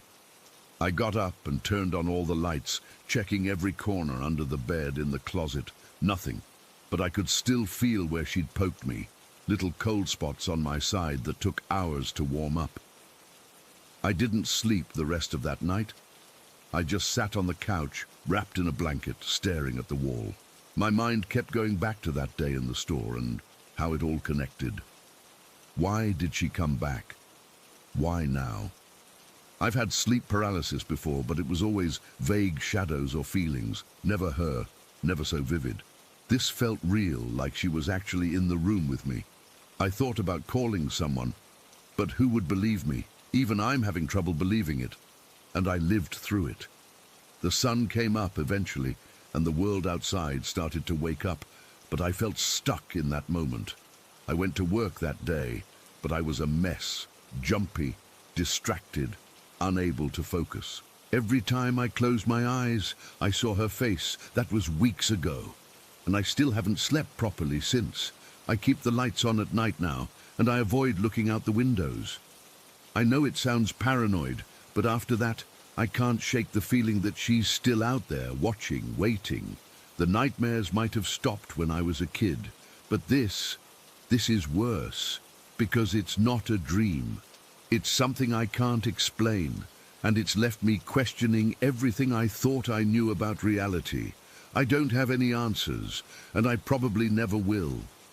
All I know is that one day she was back, and now I'm afraid to close my eyes. Story 21. It was a Tuesday. I remember that much. The day had been normal, boring even. I'd finished work, had dinner with my family, and just felt that restlessness you get sometimes, the kind where you just need to get out, to be alone with your thoughts for a bit. For me, that usually means a cigarette. I know it's a bad habit, but it's my little ritual, my moment of quiet. That night, around 11, I told my mom I was going for a walk. She gave me that look, the one that says she knows exactly what I'm going to do, but she just nodded. I grabbed my pack and my lighter and headed out. The air was cool, not cold, but with that damp chill that settles in after sunset. Our town is quiet at night. Most people are indoors by 9 or 10.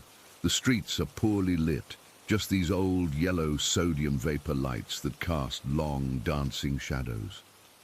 You can hear the buzz from the transformers sometimes, a low humming sound that becomes part of the background.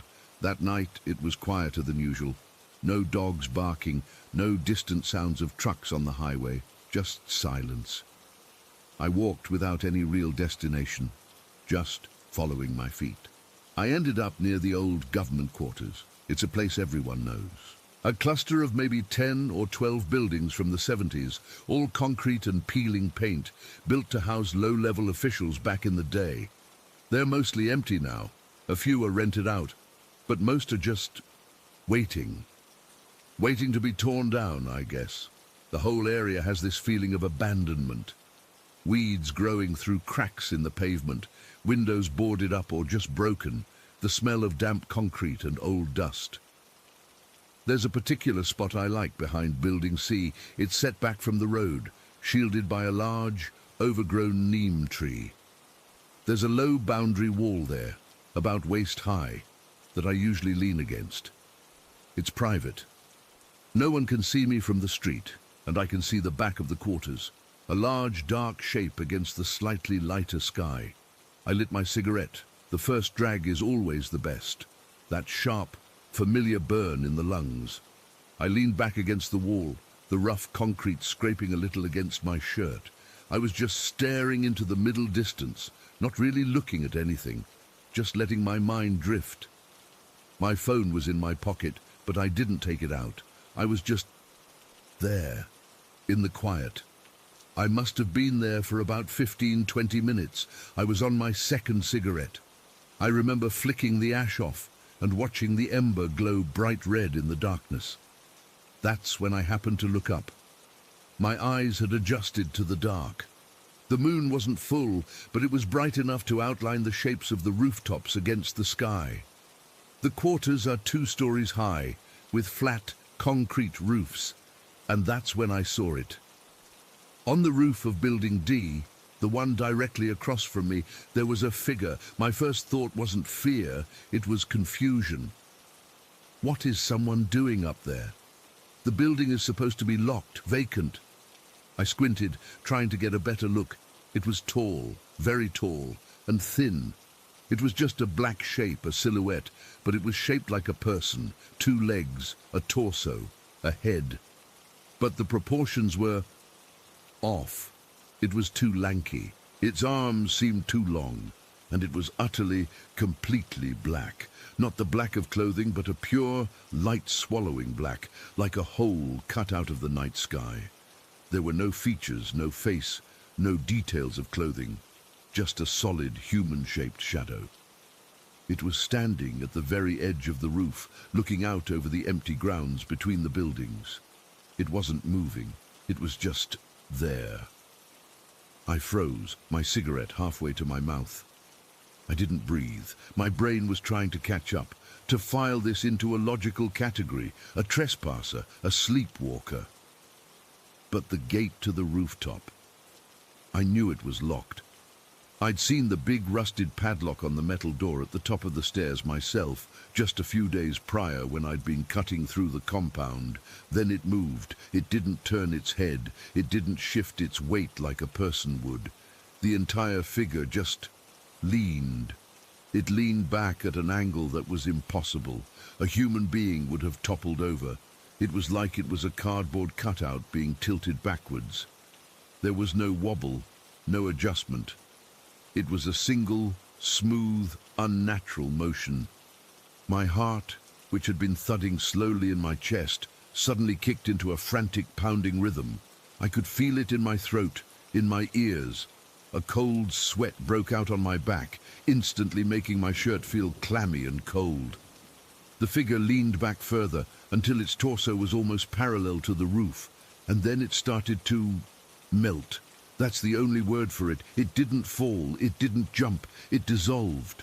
The solid black shape seemed to soften at the edges, like ink spreading in water. It lost its defined form and just bled into the deep shadow cast by the rooftop parapet.